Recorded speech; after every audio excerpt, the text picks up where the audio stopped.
Alrighty. We're live, folks, and I'm here with my two frequent sidekicks at this point, Matt Forney and Artistic Layman. Hey there, kids.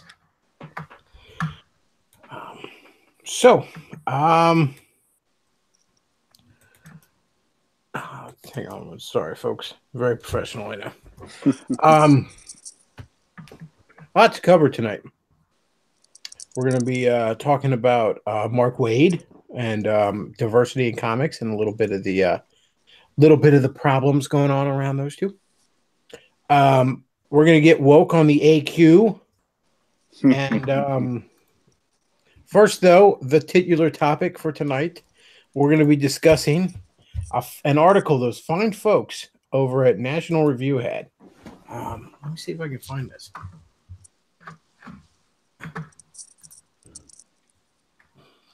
Okay.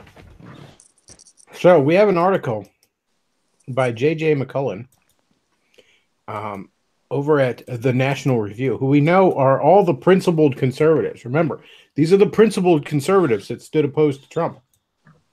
And the article is titled "Time for a Compromise on Transgenderism." What the? Holy shit. What was that, some ad? What is this? Okay, so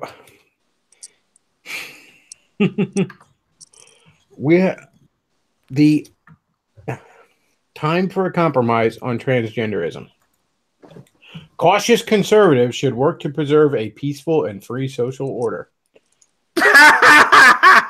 Implying that ship hasn't already sailed. Nothing preserves a free and peaceful social order like 6-year-olds cutting their dicks off.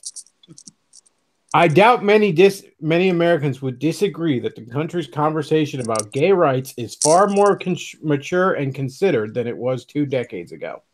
And just so we're clear, I'm not reading this off Salon.com. I'm reading this off NationalReview.com. Just so we're clear on that. Today, there exists broad understanding that homosexual people are unavoidable. Sadly, they fucking are.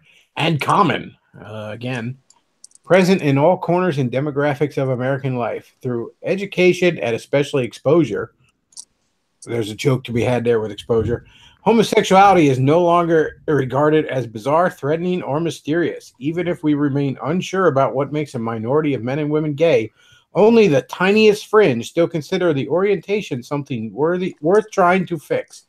And by the tiniest of fringe, he means, all of the major world religions.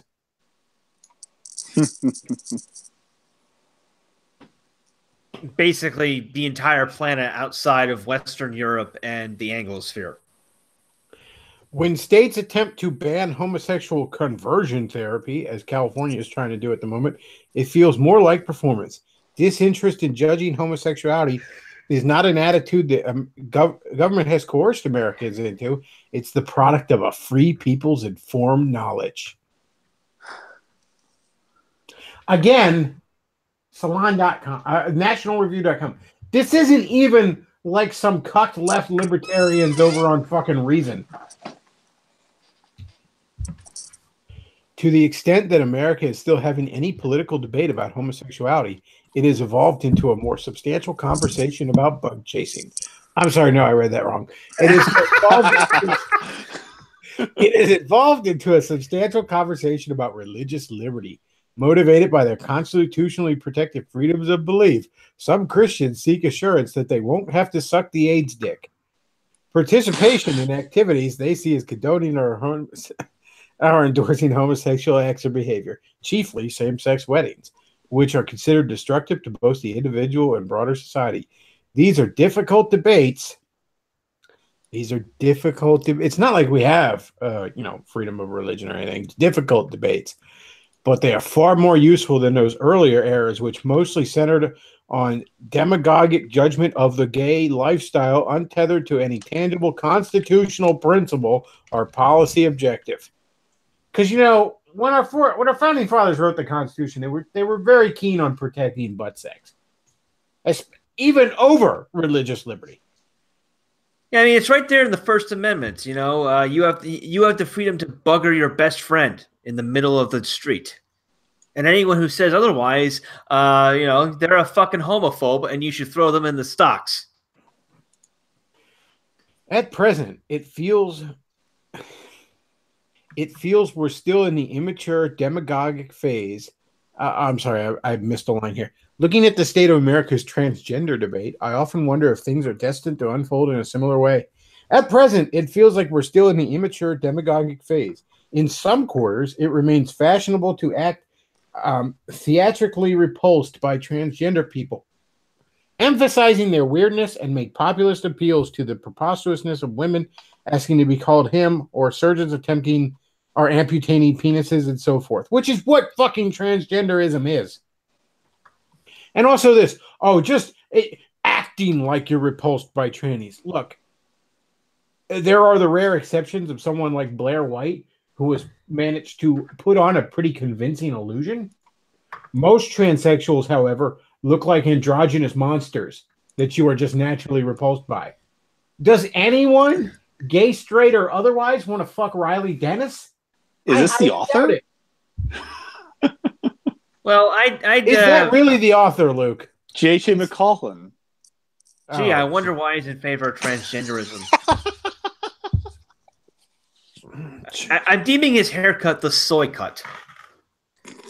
Actually, in terms of passing trannies, like I talked about this on my Thursday show. I talked about a British transsexual, male-female transsexual, who claims to have had sex with 2,000 men.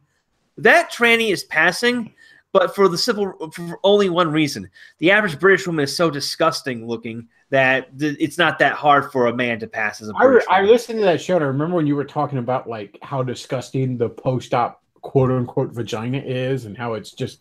And I thought to myself, you know, I'm going to take an official position here. Might sound a little controversial, but hear me out.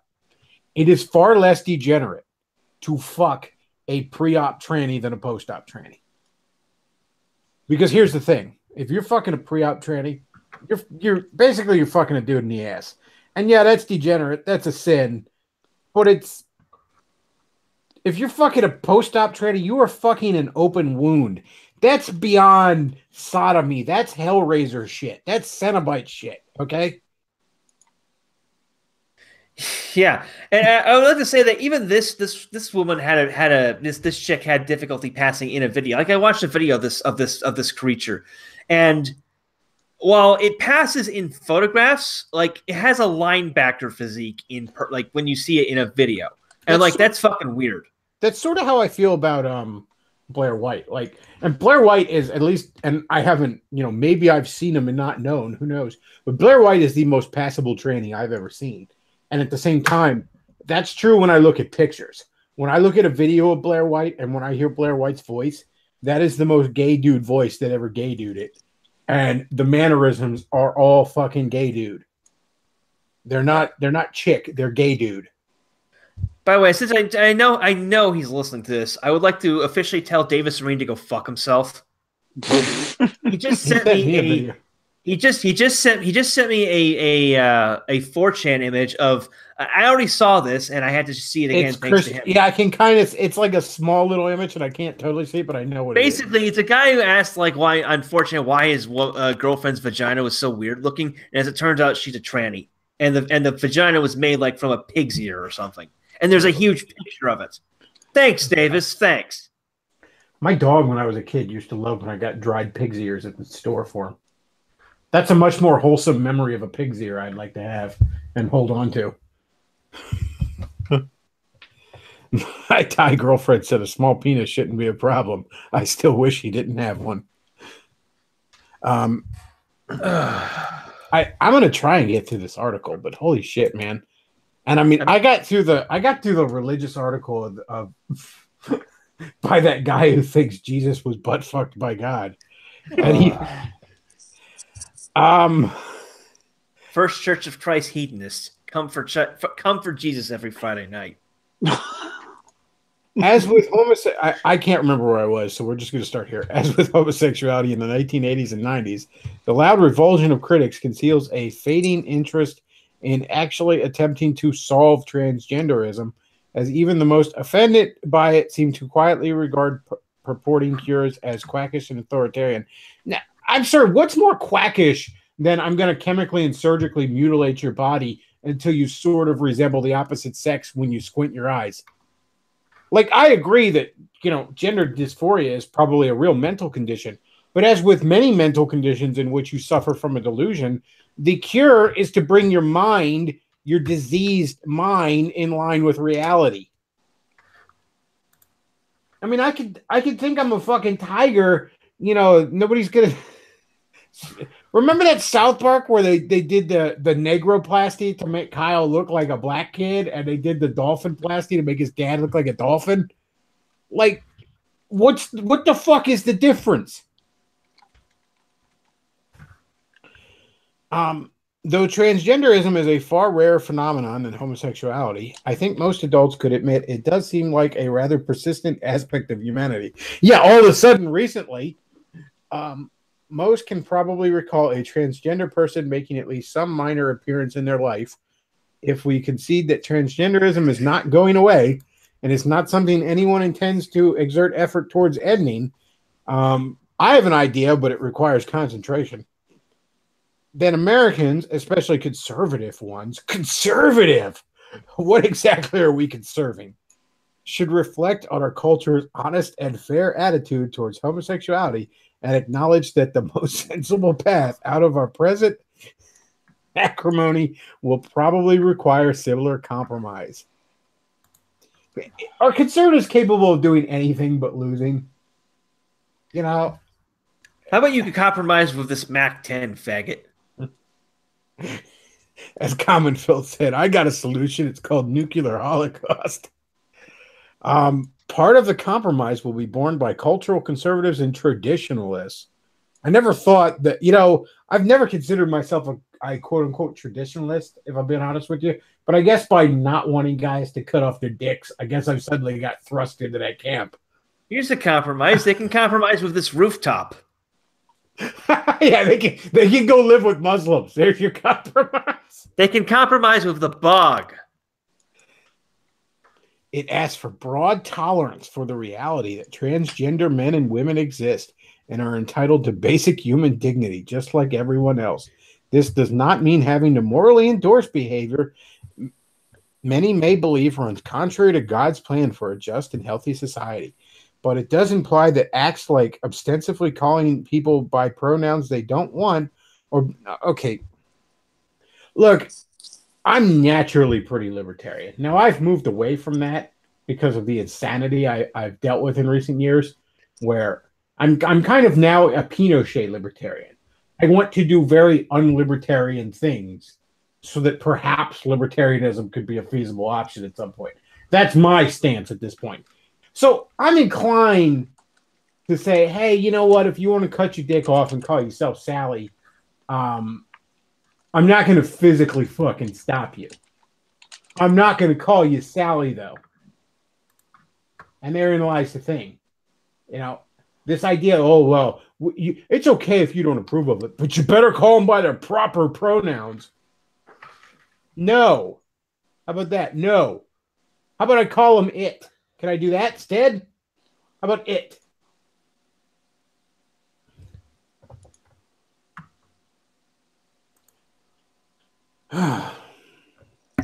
You good? Just waiting for you to get to a good point there. Oh, man.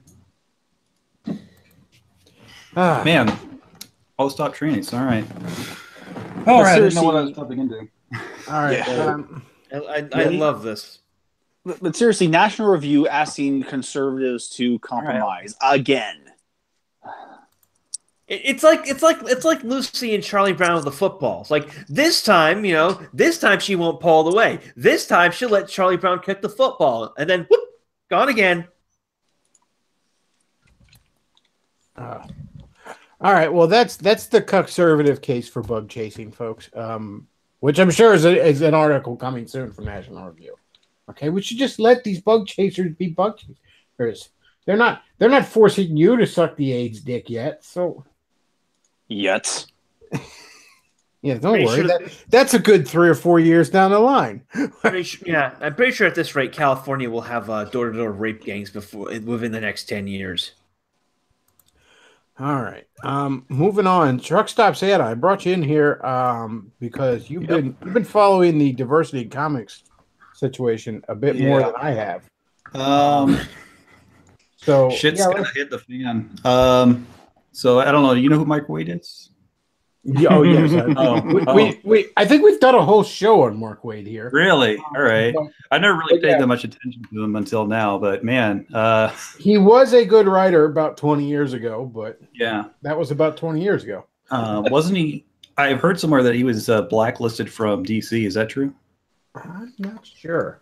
It's kind of hard. It's getting kind of hard because he's shut down all of his Facebook, Twitter, everything. It's unofficial if he had been, but I mean, this is the guy that wrote Kingdom Come. So yeah. I mean, you know, this guy should be regarded as a legend, and he's regarded as a joke right now. Yeah. I don't know. We got this. Let's start out with the battle cry that he has here. I have a call into Arctic Press until I hear back. And then he has in parentheses, hastily, I think, will give them the benefit of the doubt that they do not really understand who or what they are getting into. Business with which, though it would seem a stretch, is possibly, if I do not hear back, I'll respond in curious as to how they feel about publishing creators who have remarked strategically as, and so he's saying that he's like set people to like harass and one-star bomb stuff, which isn't true. So so what we're referring to here, folks, for those of you not up to speed. I'll send you the picture here so like layman can put it up. Comics, the guy that runs that YouTube channel. And yeah, that's something Mark Wade recently did to Daredevil. Mark Wade's so bad he got Razor Fist. Still on Daredevil? No, it's just a couple years ago he did that. Oh yeah, okay. Mark Wade is so bad he got Razor Fist to stop reading Daredevil. That's pretty bad. And again, this is the guy who once upon a time wrote stuff like Kingdom Come and Empire. This guy was good. And an emphasis on was, but he was good. Anyways, Diversity in Comics has decided, you know, instead of bitching about the sorry state of Marvel and to a lesser extent DC, why don't I make my own comics with blackjack and hookers? So that's what he's doing. He got it crowdfunded. He was going to have it published in Arctic Press. Mark Wade, a few other industry pros, and a few heavily converged comic book retailers have all conspired against him to get him blacklisted and thrown off Antarctic Press. And I think Antarctic Press did drop him. Yeah.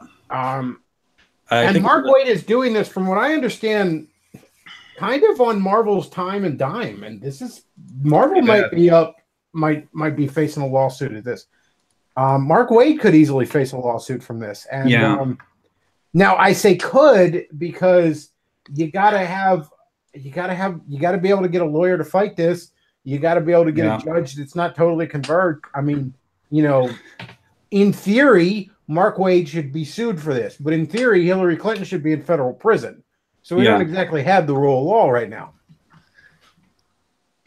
I think one of the things that people kind of forget is that it wasn't just they didn't just kind of like go after and harass the Antarctic Press like company. Antarctic Press is a very small publisher, and the guy who runs it has like a day job. And so they went out and tried to, and I think he works in the medical field, and they tried to like threaten his livelihood. And so that's why he had to like dump him. And he called Diversity Comics in tears because this guy didn't want him to publish a funny book, which I'd say is pretty fucked up. I want to read something else. I saw this shared. Luke, maybe you could bring it up. The tweet is on the side here. You can. This is This is somebody somebody named Barbara Garfield. I mean, it's funny that a fat chick is named Garfield. But she was on, it looks like Facebook by the look of these screen caps. Yeah, they love Facebook. And she writes, I wish I could do a Casey Kasem voice, and she writes, hate speech is not free speech, and fascists like diversity in comics have no place in this diverse, inclusive industry. The amount of cognitive dissonance and just flat out bullshit in that first sentence alone is staggering. I applaud Antarctic for finding the integrity to stick up for what is right and helping us purge jawbreakers from gaining a foothold in comics. I implore you all to help me contact Indiegogo and have jawbreakers, lost souls removed completely before DNC's disgusting rhetoric brings in more of the wrong audience to our industry. Gosh, plus, look at all the typos in it. Oh, yeah. Yeah. And also, let's look at this woman's bio. Oh, no. Nasty woman, strong single mother, hashtag I'm with her, slipping racist / alt-right tears. There's like 5 reasons in her bio alone she needs to get out of my helicopter. Hey, I have a solution for all this consternation involving diversity in comics, and that solution is nuclear holocaust. If you want to look, there's actually a hashtag Mark Wade trending on Twitter right now. And it's if you can't really find a lot of good stuff, you can look right there. I'm looking for something. There was like someone that used to work with him a long time ago had like a little bit on Mark. Oh, no, that's not it. They had a bit on Mark Wade where had the routine in the morning where he'd call or something, and then he'd like be slamming the phone or something in tears. And the guy would be like, what the hell's going on? Why aren't you guys reacting? And they're like, oh, he does this every morning. Like it's a normal thing. Who was he calling? I don't know. It didn't say in the little bit I had. This Garfield woman looks like a literal pig. Like I'll put it in the Discord. She looks like she should be flapping around in mud in a barn somewhere. I think we found the perfect woman for Bob Chipman. Oh, Jesus. Oh shit, she kind of does look like him. She looks like him in a wig. I don't know, has Bob ever done drag? I haven't watched a lot of his stuff, but wouldn't surprise me. I'm sure he's dressed up as Princess Peach a few times. Well, he's got to play everyone. He doesn't have anyone to help him. He has a rabbit, but even it looks like it doesn't want to be there. Squeal! So what they're going to do now is the guy that's doing the book, Diversity in Comics, is going to be publishing himself. I think under I forgot the name. I think it's Splat Cat or something. So he's going to be starting his own company, which actually sounds even better to me, because then we might actually get another decent indie publisher out of it too. She really does look like Bob. But yeah, that's absolutely something that should be done. And the interesting thing was, if these fucking SJW I can't talk. Dickheads had just kept quiet about it, it probably wouldn't have sold that much. Well, now I mean, it would have done okay, but it's gonna do a lot better now. Yeah, it's doing really good now. The funny thing is, especially with the news articles for comic books, which doesn't say a whole lot because they don't get a lot of traction, but they decided we're not going to cover Jawbreakers at all. Mm-hmm. And it still sold well. So they've already kind of tried that. So this was really a Hail Mary, and a really dumb one at that. Yeah, Newsarama and CBR.com, Comic Book Resources, they're both heavily converged. Comic Book Resources even more so. Yeah, I can't think of any like comic news thing that isn't. Those are the only two really big ones I know of. Bleeding Cool? Oh, yeah, but that's a bit more just general pop culture. I was thinking more specifically comics. I don't know. I can't think of any that I know of that aren't general anymore. Newsarama and Comic Book Resources are still basically almost entirely comics. Yeah, some people are worried about them getting blocked from Diamond Publishing. I'm pretty sure you know who Diamond is, right? Yeah, Diamond. It's the only comic book distributor. That's not going to happen. First off, because they don't really all they care about is money, and second of all, because the guy who runs it is a Trump supporter. Yeah, I didn't think that was going to happen either. No, that's not going to happen. Now, I think there's going to be a lot of stores that are going to refuse to stock it. That said, though, I don't think it's going to be that many. And I think it's going to be a lot of stores that are already heavily converged. I bet you if you have a local comic book store you go to and you go up to the guy and said, I want this comic book when it comes out, see to it I get it. If you have a subscription box with it, he's going to get it to you.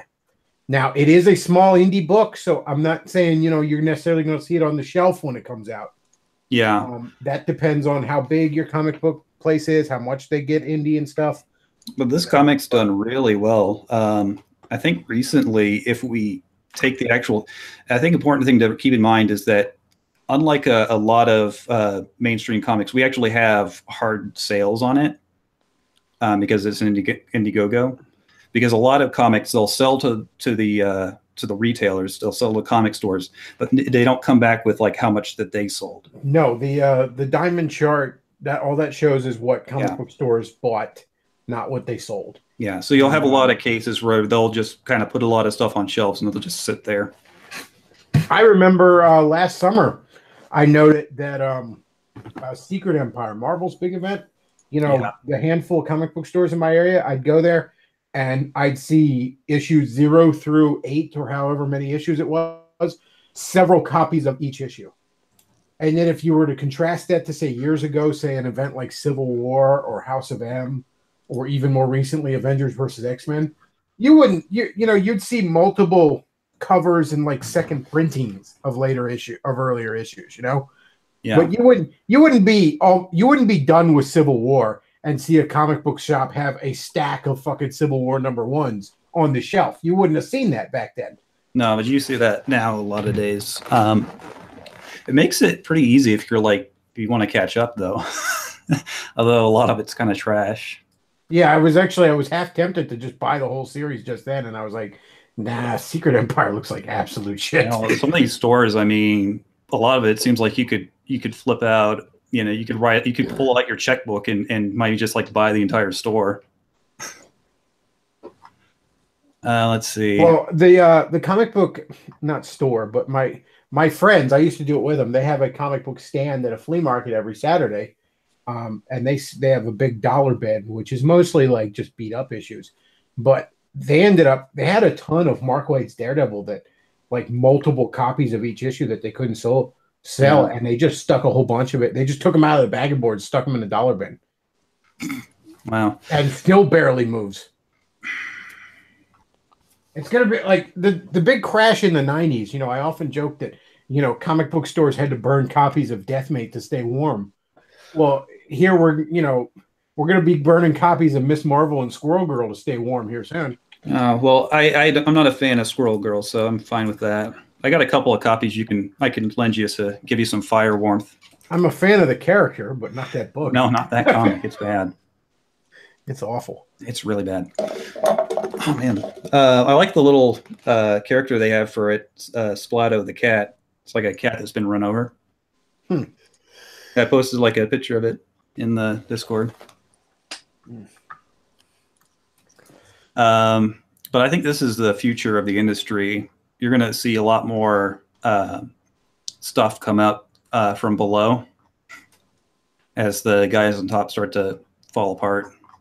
And that's healthy. I mean, not the guys at top falling apart, but you should see more indie stuff. Yeah, I've noticed. Again, I'm not reading a ton of comics, but most of what I read is not Marvel or DC. I read, as far as Marvel, I read Scarlet Spider and I read Venom, and I almost feel guilty about both of those because Marvel is such a shitty company. But at least I'm supporting the 2 readable books I know of. I read a handful of DC books here and there, and then the other stuff I read. A lot of it is stuff based off of like pre-existing properties. Like Ghostbusters has a good comic book. I think I read I got the first 3 issues of the Pumpkinhead comic book that came out recently just to check it out. Like oddball little crossover miniseries. Like there's a G.I. Joe $6 Million Man crossover miniseries. And then like a handful of just indie books. Like there's a book called Dark Ark, which I've recommended on here before and I cannot recommend again. I cannot recommend enough again. But it's a story of like, you know, there's Noah's Ark with all the animals, and then there's an ark run by this evil warlord on behalf of Satan that's full of all the monsters of the world. And it's a damn good read. That's pretty cool. Aftershock is the company that does it. I mean, there's good stuff over at IDW and Dynamite and Boom and shit like that. IDW, they had the Sonic comic that came out. Yeah, I read the first few issues of it. I wouldn't call it bad. I just did not. I just consider it inferior to the Archie stuff. So I just was like, no. It's funny because they had the exact same pretty much team working on it. Yeah, and that's actually its only real saving grace is that it is a really solid team. I think part of it might be Sega, because they've been known to like do a lot of weird mandate stuff. Yeah, Sega always disliked the stuff from like the they don't like Archie. They don't like the kind of Western canon. And the Ghostbusters IDW series is great. I've been reading it in trade. Like going back and reading it in trade paperbacks, and it's damn solid stuff. Yeah, I know you're a big fan of Ghostbusters. And also there's heavy like multiverse elements in Ghostbusters. Like after the crossover with Ninja Turtles, like interdimensional travel becomes a part of just the series. And I'm a big sucker for multiverse stuff. So there's been a few Batman Ninja Turtle crossovers recently, been solid. There's decent stuff. You want to know something funny about Squirrel Girl? So for some of the issues that they sent over to Japan, they had like a little manga cover on it. Yeah, they changed the cover because they knew it wouldn't sell if they saw what she actually looked like on the inside of the book. That's because they haven't reached this debased part where they praise ugliness over in Japan. Yeah.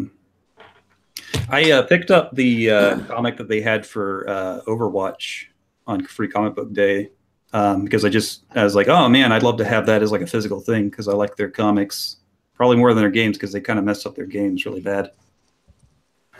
And it seems really strange to me that they don't do like a monthly comic for Overwatch when they have like a partnership with Dark Horse, one of the best publishers in the industry. Yeah. You know, something I've pointed out here numerous times I think is incredibly telling for how sorry a state Marvel is in is that Disney comics, and I mean like the Disney brand, stuff like DuckTales and Mickey Mouse and shit like that, they're all published at companies like IDW.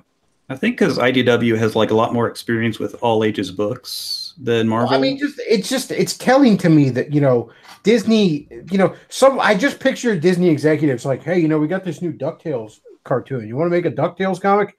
Yeah, that'd be great. Should we send it over to Marvel? I mean, we own them. Oh, no, don't do that. That's terrible. that's a bad idea. Yeah, that place is run by like 13-year-old girls. We've been meaning to sort that out. Yeah, I think part of the thing is they just hire a lot of them on the cheap. I think that's one of the reasons someone said, hey, they should sue Mark Waid. I'm like, I don't know if he has a lot of money. Because a lot of these people, you know, they live in really shitty apartments and they live with like 15 other people. Well, you know, like elevated poverty. He probably doesn't.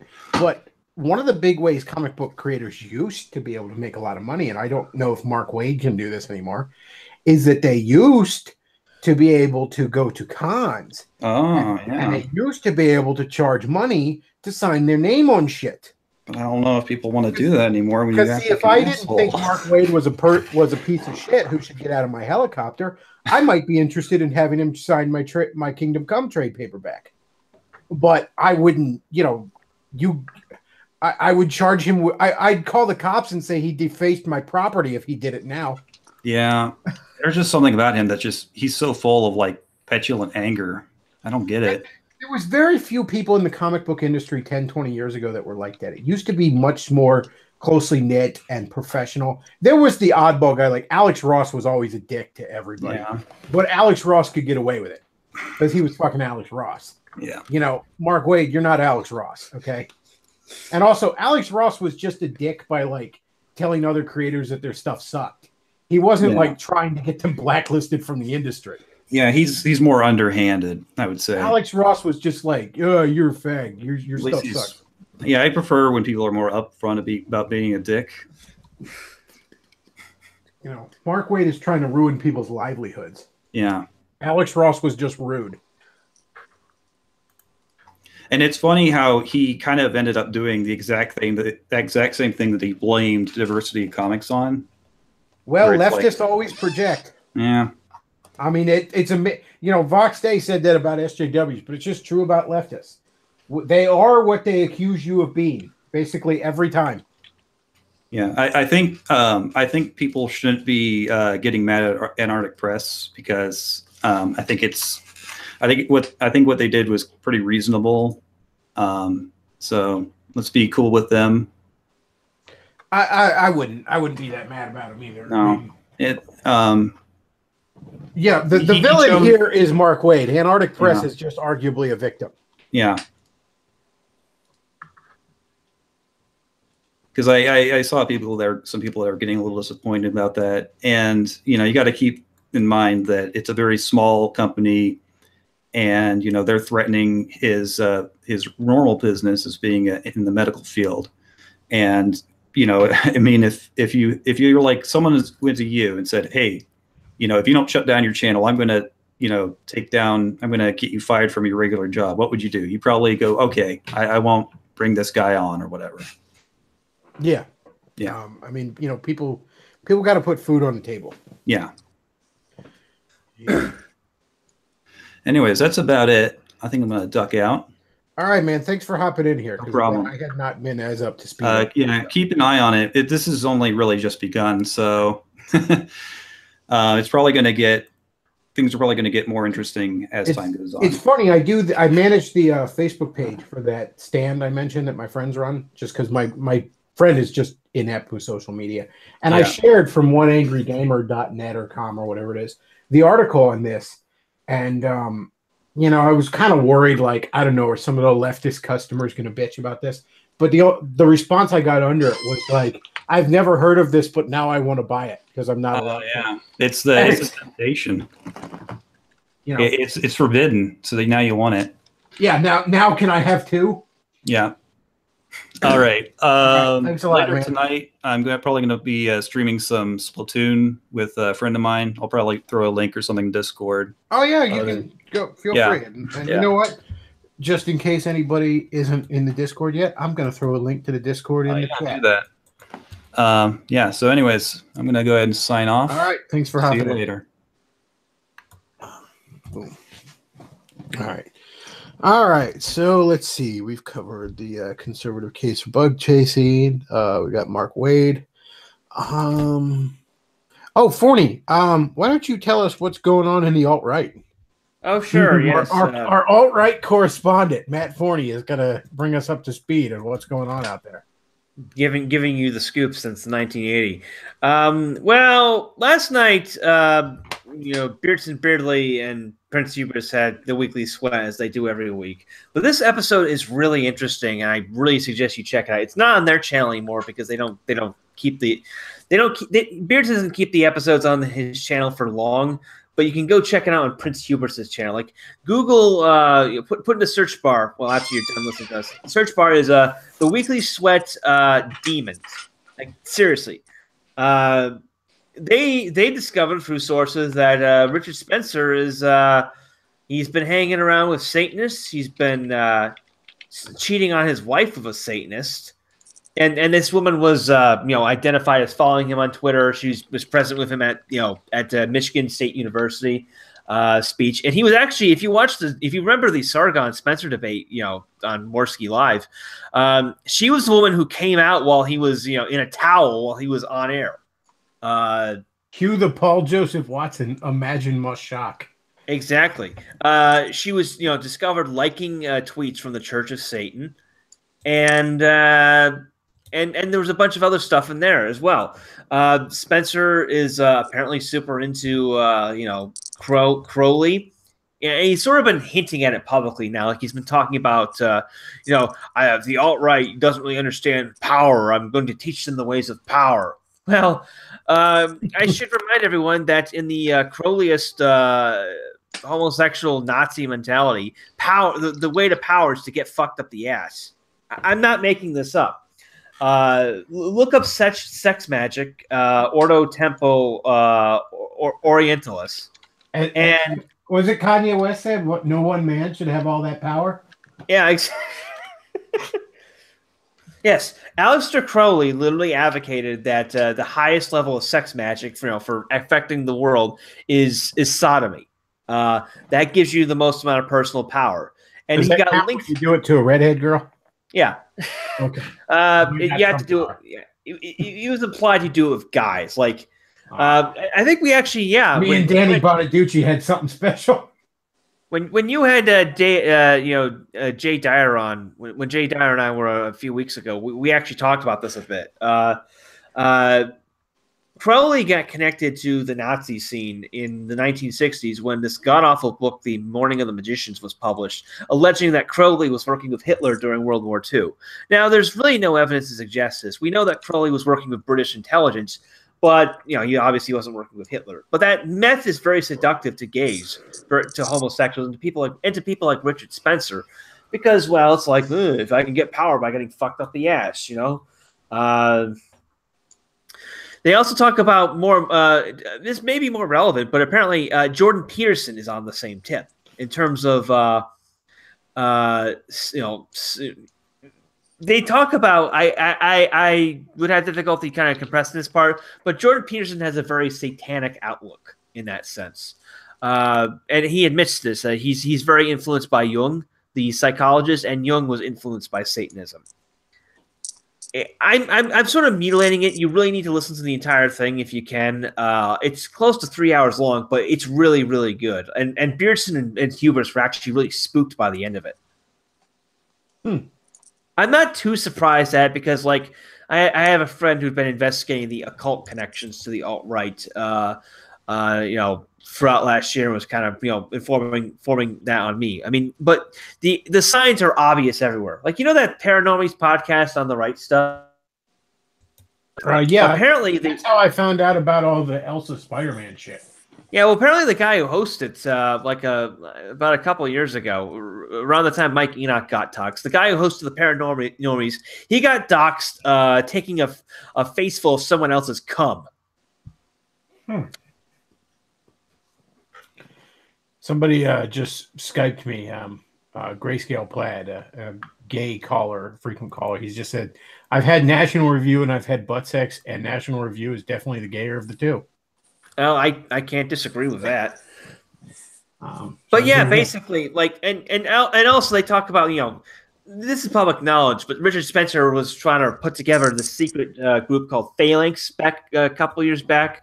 It was from phallic. Phalanx, yeah. Oh, okay. Yeah, and this group was supposed to be, a mentorship group for young men, and they were.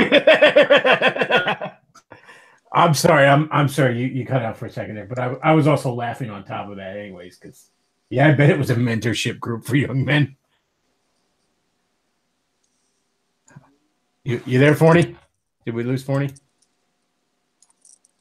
Oh, I think dear, we lost Forney. Identifying phalanx.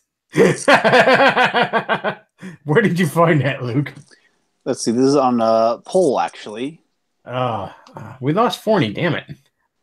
He was.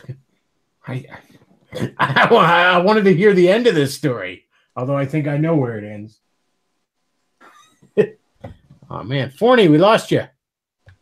Can't hear you at all. Try coming back into the call or something. Somebody says Spencer got Forney. Yeah, he did. Let's see. So yeah, we got some satanic butt sex going on in the alt-right. How about that? Who didn't see that coming, I guess. Okay, I'm back. My connection, my bad there. My connection went out momentarily. See, you haven't had enough butt sex, so your router doesn't have enough power. Yeah. See, okay, that's the thing. Phalanx was going to have. They were bragging about how this is all secret, by the way. It was revealed because Richard Spencer is an idiot and allowed the link to become public. Phalanx was going to have a nature retreat for young men in rural West Virginia. Ricky, You get all these young boys together, isolate them from their families, from the police, from anything, and convince them that in order to be a true Aryan man, you have to get fucked up the ass. And then, of course, you have the Charles Martel Society. They talked about that. That's a society of like wealthy old gays that fund the alt-right. Greg Johnson was also involved with them. Greater good Greg Johnson? What? Greater good Greg Johnson? Greater good grinder Greg Johnson, who's actually moving to Budapest soon. So if I see him, I'll be sure to say hi. And he also talked about Sam Dixon, who's another wealthy gay in the movie. And Sam Dixon is someone I've met and someone who I don't really have a grudge against compared to Johnson or Spencer. But Sam Dixon is he speaks at American Renaissance every year. He's a lawyer from Atlanta. He's extremely rich. He's extremely gay. And apparently he has this like thing where he'll like hire like these young guys to do like manual labor for him on his various properties, and then he'll just come out and like stare at them in this lecherous fashion. This creepy old gay guy with AIDS. In all fairness, if I had a lot of money, it'd be nothing but hot redhead chicks doing my yard work. Grayscale Pat saying that, wait, doesn't Jack Donovan do this stuff? Yes, he does. Jack Donovan, they didn't mention Jack Donovan explicitly, but he's been connected to all this. Like, I'll see if I can find the picture for you, Luke. But Donovan is always signaling his satanic allegiance through various things he does. There's a famous pic of him from that introductory video, The Way of Men, where he's making, he's templing his hands, which is that's a satanic hand signal. He's signaling to Lucifer's consort, the water goddess. There's another picture of him with a guy named. Let me see if I can find the picture. Doesn't seem like the water goddess would be Jack's type. And on his jacket, Donovan has an upside down cross, which is a notorious satanic symbol, as well as a black sun. You know.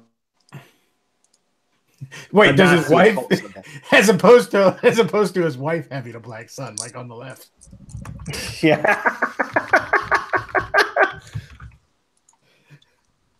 Yeah, let me. Okay, I found the picture, Luke. I'm going to send it. It's such a shame because I actually think Way of Men is a tremendously well done book, and it's actually worth. Every young man should really read it. Well, I'd say read it with a critical eye now, but I'm not necessarily endorsing the rest of the author's thoughts, but I can't really pick anything in Way of Men. I really disagree. Oh, you found the pic, Luke. Yeah, that's the pic of Luke making the sign of signaling to Lucifer's consort. But yeah, I'm both surprised by this and unsurprised, both of what I already knew, but the alt-right is already at such a low bound that the bar for them is in the dirt, and yet they somehow managed to tunnel under that. They're tunneling under that. Yeah, they're going as down deep as you can. Oh yeah, another connection as well. Another connection. Spencer's wife, Nina Byzantina, the fat Russian, the only fat Russian woman on planet Earth. She is also a Satanist and is into like all this goth shit. She's a translator of Alexander Dugin, who admits to his being influenced by Crowley. So yeah, it's fun stuff. It's fun stuff. If you're in the alt-right, you're literally part of a satanic group. Like Beardson and Huber's put it aptly. They're literally demons. Ain't no party like an alt-right party. And we can laugh at it, and it is pathetic, honestly, because again, we're talking about a bunch of people so dysfunctional they think getting fucked up the ass is the way to personal power. But these are also very sick and dangerous people. People who you don't want your kids around. People who you don't want to be around. People who you should run far, far away from. Well, didn't Spencer lost his website? So I mean, I guess he's not getting as much power as he thought. Well, I got confirmation actually that the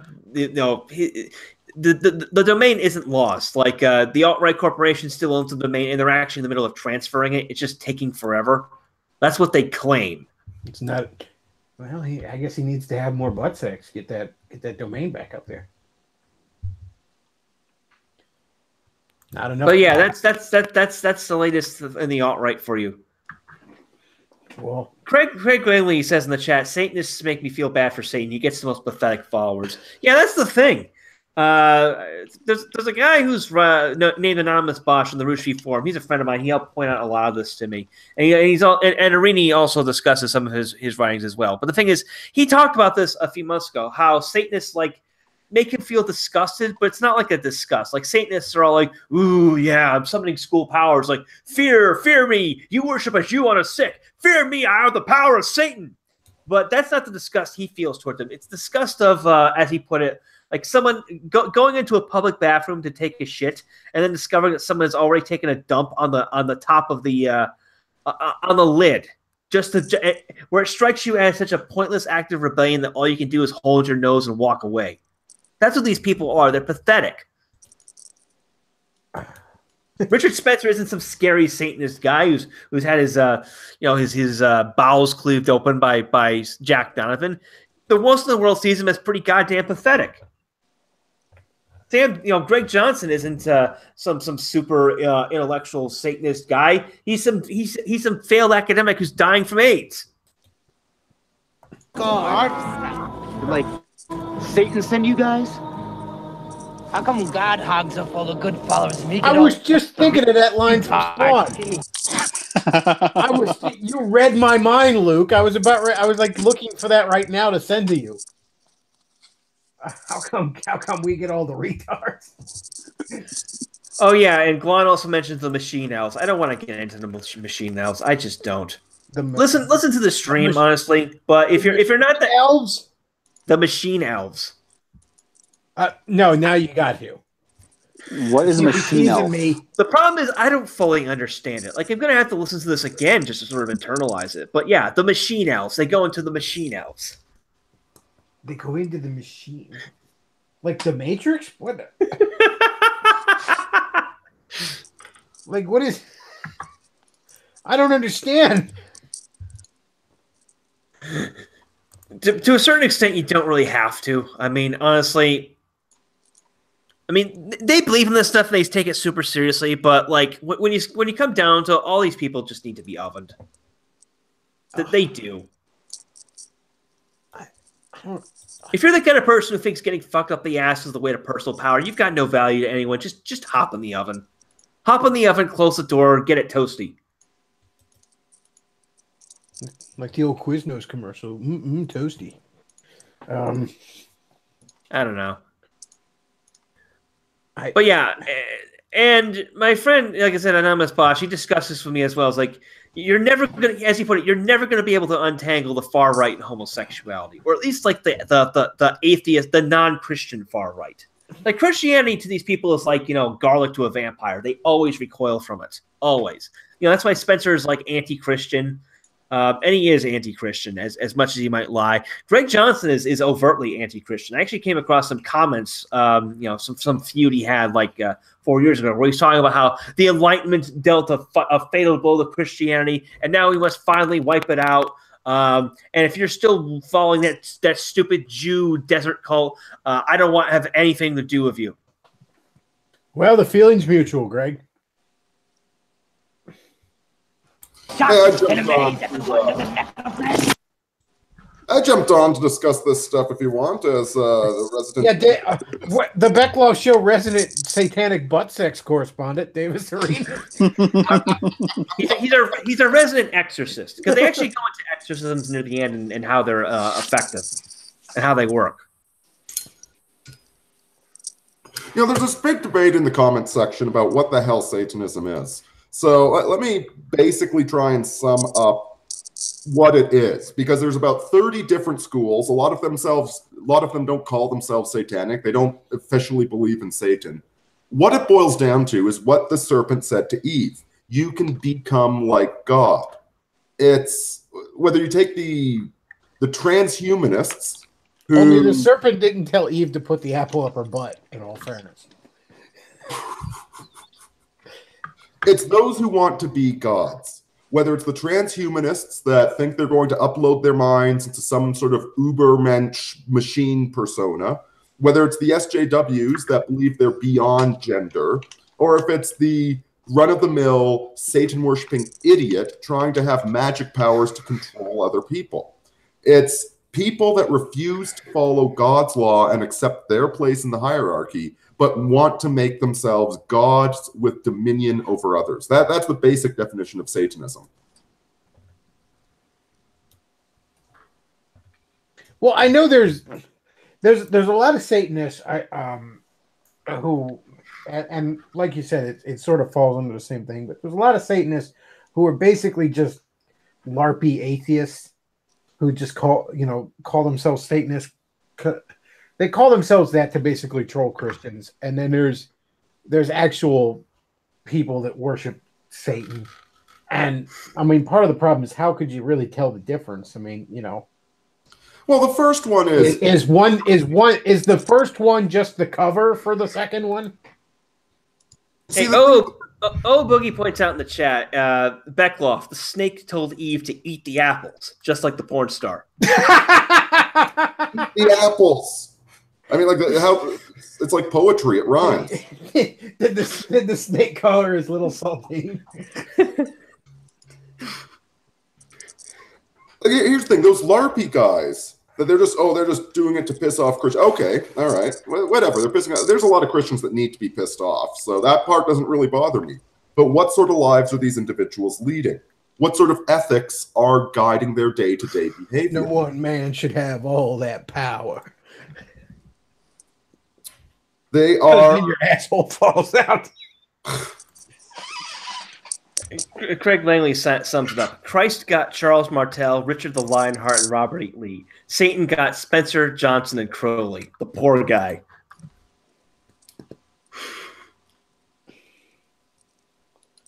Well, see, Satan is supposed to be a pitiable creature. You're not supposed to want to be like Satan. Like the Divine Comedy went over this pretty well. I mean, it's not a theological work, but the depiction of of Satan in the Divine Comedy in the Inferno is he's this frozen character at the absolute pit of hell who is completely frozen and unmoving, aside from the fact that he's chewing on, I believe it's Judas and who else? Brutus, I think. The guy who killed Caesar. And he can't do anything other than chew on these two guys. And that's because Satan is as far removed from God's love and God's warm embrace as you can get. That's why he's frozen. And he's not intended to be seen as a powerful figure or a scary figure. He's pathetic. He's pitiable. He's basically in that depiction, Satan is basically Movie Bob. He's just humping a Princess Peach pillow for eternity. You can actually tie this back to Peterson, because this just occurred to me. The big, listen, I know Vox Day is kind of stepping on his own dick, as he is prone to do.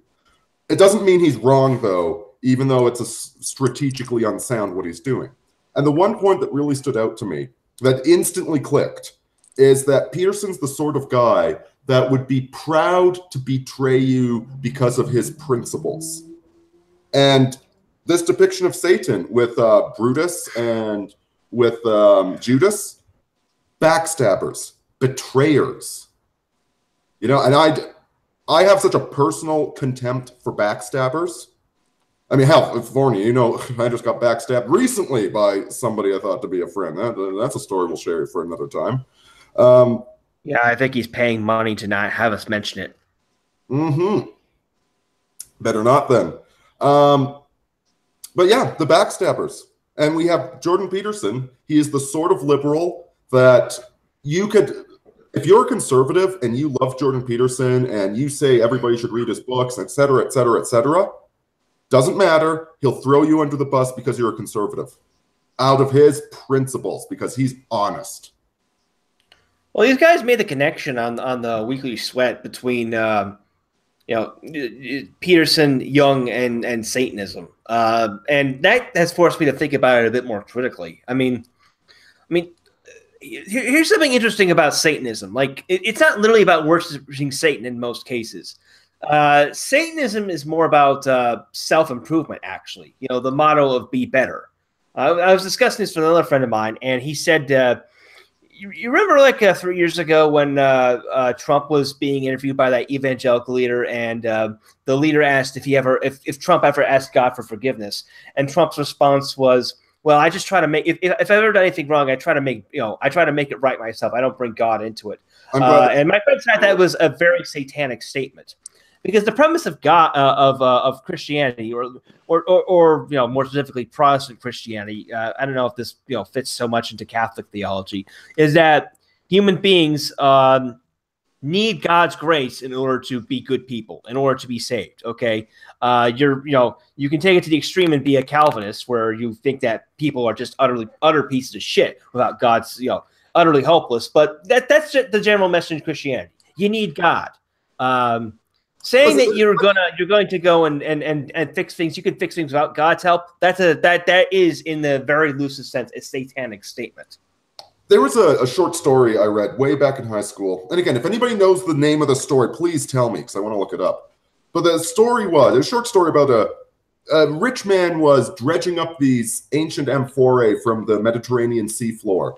And one of the poor, like, minimum wage, broke as shit dock workers stumbled and broke one of the amphorae. And the rich man was upset, but he's like, this dude can never pay for the thing. It's priceless. It's like, dude, don't even worry about it. But the dock worker did worry about it. And he spent the next 20 years of his life saving every penny he could so that he could pay back the rich man for the amphorae. And the story illustrated the fact that there's some things that you cannot repay. Like if you bump into somebody's car, the insurance company takes care of it, right? But if you hit somebody's car and paralyze their kid, well, okay, the insurance is going to pay out and they're all right, but they're still paralyzed. And when it comes to evil, when it comes to the evil acts that we have done, and how they ripple through humanity, there is nothing we can do to pay back that debt. All we can do is beg forgiveness and try not to sin again. We need that grace. We need the blood of Christ to wash us clean, because we can't pay the debt. Yeah, that's the main reasons why I'm very critical of Alcoholics Anonymous and the whole 12-step program. One of the steps being that you have to basically get in contact with everyone you screwed over because of your alcoholism, and grovel for apologies. Not realizing that if there's people you've seriously fucked over in your life, they may not want to talk to you, and for good reason. Okay, that's a completely. I mean, there are tons of other problems with the 12-step program, beyond such as the fact that it doesn't fucking work. But that's a perfect example of that. Some sins, just from the human perspective, God forgives. Human beings can't. Don't have an infinite well of forgiveness. Think about the kid that bullied you in high school, right? And imagine you're sitting home one day when this kid phones you up and apologizes for bullying you. It's like, well, get the fuck out of here, buddy. I've moved past that. I don't need your fucking apology. You go between you and God. I actually had a guy who fucked me over in a serious way 4 years ago. He went through AA, and he actually tried to call me on the phone to apologize, and I didn't know about it until I checked my my call log, because I had set my phone to automatically reject all calls from his phone. I don't want to talk to that guy. Fuck him. It's the big difference between, like, I don't like apologies. Apologies are too frequent and too meaningless. Repentance is the key thing. Like, listen, if somebody screwed me over, I don't generally bear a grudge against them. I mean, if they really screwed me over, I'll bear a grudge for a while. I'm only human. But I really don't bear grudges, because I'm sorry. My life is too fucking awesome for me to carry around a load of black rocks in my trunk behind me. My sports car is a hell of a lot faster without grudges. And listen, if they're repentant, meaning that they know they did wrong and they want to mend their ways, it's like, good, go apologize to God. I've already forgiven you.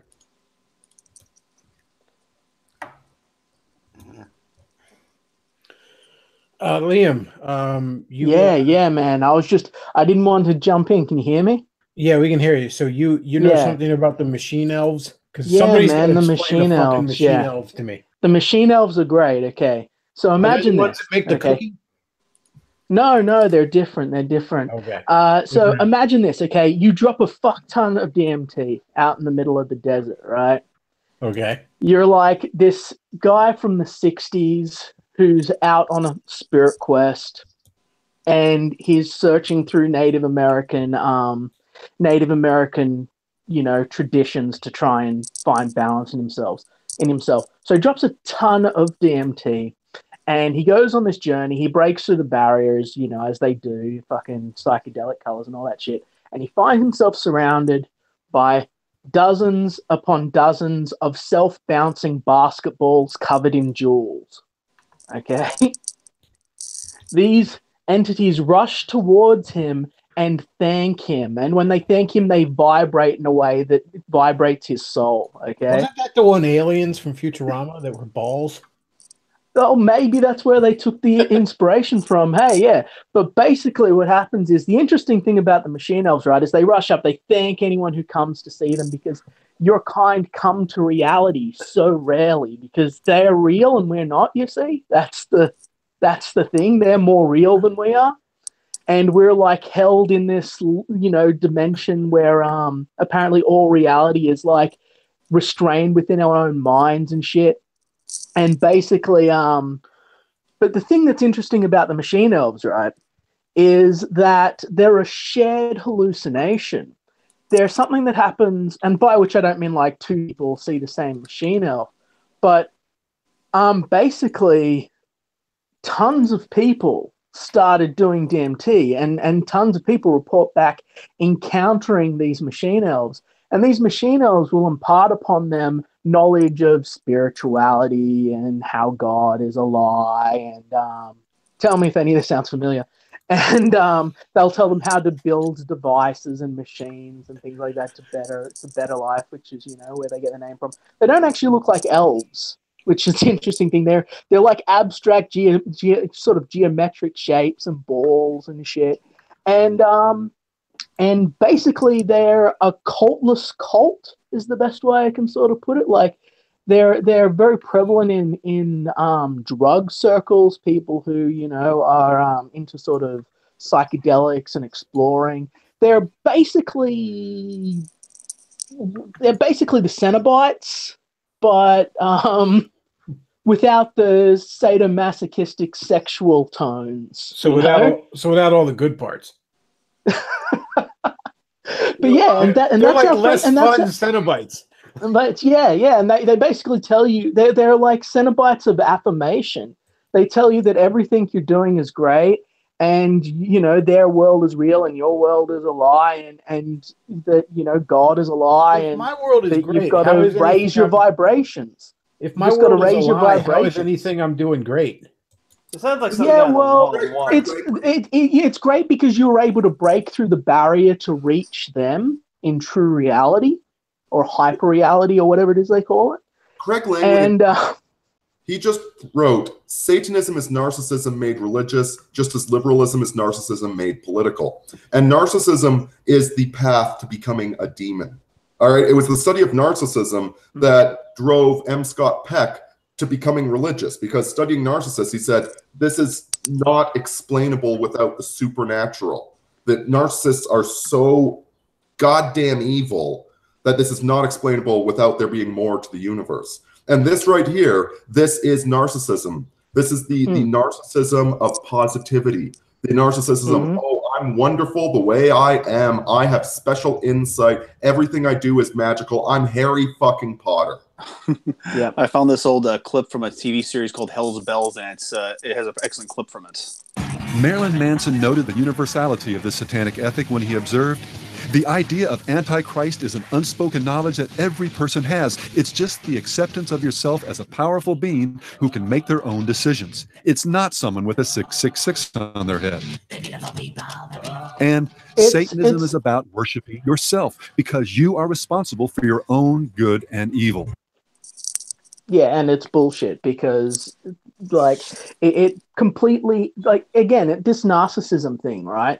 That is really at the root of what is fucking up our whole society, because we've allowed everyone to think they're gods. They don't even have to interact with other people anymore, right? If you don't like someone, instead of having to work your shit out and fucking come to terms with the fact that people are different and fuck up, and learning a capacity for forgiveness, right? Or People I just block fucked them, up.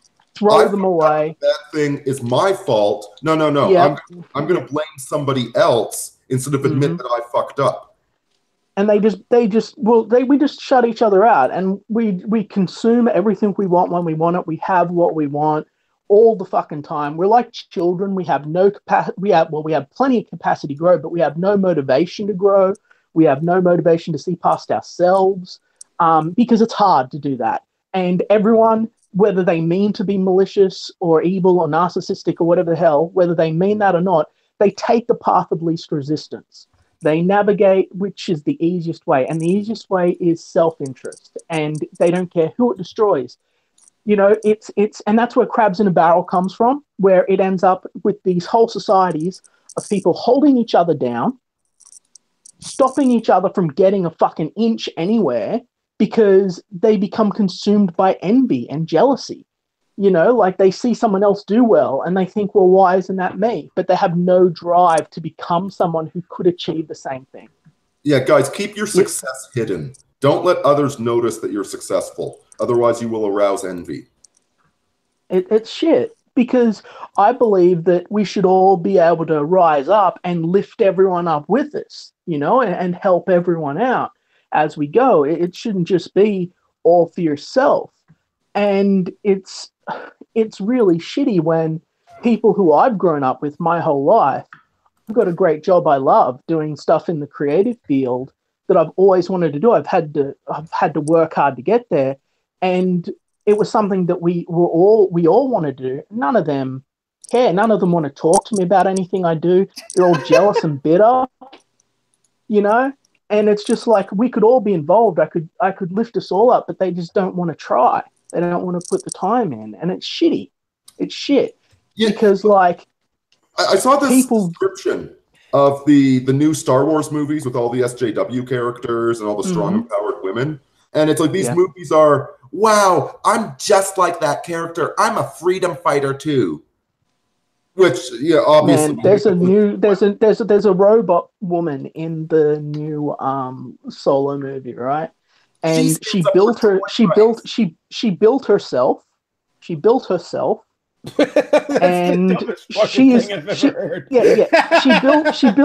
Oh, I'm not done. She built herself. She is great. She is great at everything she does. Right. This is her description. She built herself. She's great at everything she does. Well, I guess we'll see. Now she that built would actually herself. make a little bit of sense. I went back. Yeah, you got sort of a personality loop. Yeah, no, don't. You're giving too much credit right now, Bechtloff. You're thinking too much. I'm wanting to say Star Wars is still any kind of sci-fi and not just faggotry. Now she built herself. She's great at everything that she does. She's a leader, and she does it all effortlessly. And that one line there, on top of the rest of that steaming dog pile of shit, right? I look at that and I think you guys you are creatively bankrupt. You have no fucking idea what makes a compelling or interesting character. You're just like, look, she's a woman. She did it all herself. She's great at everything she does. And not only is she great at everything she does, it's not even hard for her, right? Right? And I'm just like, it's a fucking... like Neo in the Matrix. I know Kung Fu. Because one day I am destined to be able to fight off a bunch of ninjas, even though I'm an overweight accountant. But I'm destined for that because the movies told me I was destined. And I'll just know Kung Fu to fight the ninjas because that's who I am, even though everybody else thinks I'm just a fucking accountant. Our movies are just as bad as the SJW movies. It's just not quite as obvious to us. Yeah, I mean, we're creatively bankrupt at the moment, and we've got gatekeepers that have basically just strangled out any sort of right-wing elements in their stories and creators, you know, and we're starting to see a resurgence now. People are fighting back. They're coming out. They're looking into building their own publishing studios and stuff, which is good, and we have to support, you know. Well, we should support. But it's all over mainstream media. It's all over the creative industry. And it's it's going to destroy everything and leave nothing behind. And that's what they do. Like they're like creative parasites, right? They move in, they find something good, they consume it, they move on. After the comic book craze has gone the way of Westerns and pretty much our whole industry falls apart, they're going to move on to manga and anime, which is even further away from, literature and higher thinking. It's mostly just action, right, for the largest part. Oh God, you're right. Being broad there, but literature. They destroyed jazz. Now they've destroyed rock and roll. It's all emo crap now. Yeah, they're destroying everything. And when it's gone, they move on to the next thing. But the problem is, at the rate we're consuming everything, we're basically pop culture locusts. So, there isn't another big creative thing that's coming along at enough of a pace to be able to satiate this. They've already started on anime. That new shooter video game where the chick in the yellow outfit is bisexual, and that's like she's bisexual. I don't even know what genre the game is, but I know the fucking character is bisexual. It's anime art styles in that game. They're already taking on anime. Yeah, I mean, we're not there yet. They have to finish. First, we need the superhero Marvel movies to stop making money, which won't be long. I'd give it 5 to 7 years, and that'll be it. It won't be sustainable anymore. Then we'll have by that point, we'll have the full shift. We've already saw a few things like Ghost in the Shell and Battle Angel Alita and stuff they've started to do, but doesn't have enough of a large enough mainstream appeal. So we need to wait, and we're going to start to get lollies and shit in mainstream movies. You mark my word, within 10 years, we'll have lollies in mainstream. How long until Iron Man has a secret Iron Man suit that assembles itself out of his secret butt plug? Well, okay, have we all seen Secret Wars? Have we all... Oh, not Secret Wars. Have we all seen Infinity Wars? Have we seen the latest movie? Everyone that cares has seen it here, yeah. All right. Okay, was I the only one who thought that Tony Stark's Iron Man suit has finally gone too far? Like, it's... where it's literally just like it shape changes like liquid metal, basically. Like as he fights, he can. So at this point, it's almost more like a symbiote. Only. Exactly. Yeah, and I thought this is futuristic technology, but this is the sort of shit you'd give to like a super bad guy, not like the human and entrepreneur, industrialist weapons builder. It seems even further away. Like that's what I'd expect, like, an Iron Man 2099 character to be equipped with, Yeah, and it's a minor criticism. I haven't seen anyone mention it, but as I was watching it, I just kind of thought like, oh, this is a bit I also noticed that it's not nearly as strong. Like it was able to repair itself more, but it seemed like, Thanos was ripping that thing apart like fucking butter. Then again, Thanos just spent like the first 30 seconds of the film bitch slapping the Hulk like he was a redheaded stepchild. Well, so how strong is he? I mean, to be fair, Tony put up more of a fight than the fucking Hulk did, right? He took more blows than Hulk. So I don't know. I was a pervert. I'm a fucking normie these days.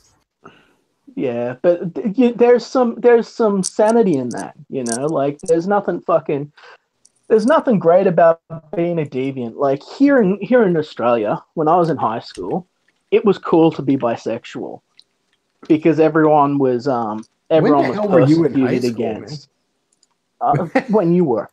It was cool for chicks to be bi, but everyone was bi. It started out with chicks, and then by the time of about our second year of high school, now everyone was gay. I mean bi, and it was cool because they were all fucking loving Marilyn Manson and edgelord shit and rebel against the system. And we have no real religion here. Like by that point, they'd even had church taken out of school at that point.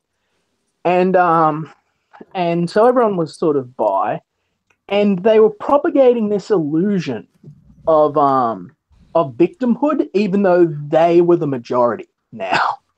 And I just thought, like, these are lower thinking people. And I know that sounds really nasty, because it was a fad to them. So don't worry about don't miss being a degenerate. You've elevated beyond, you've leveled up.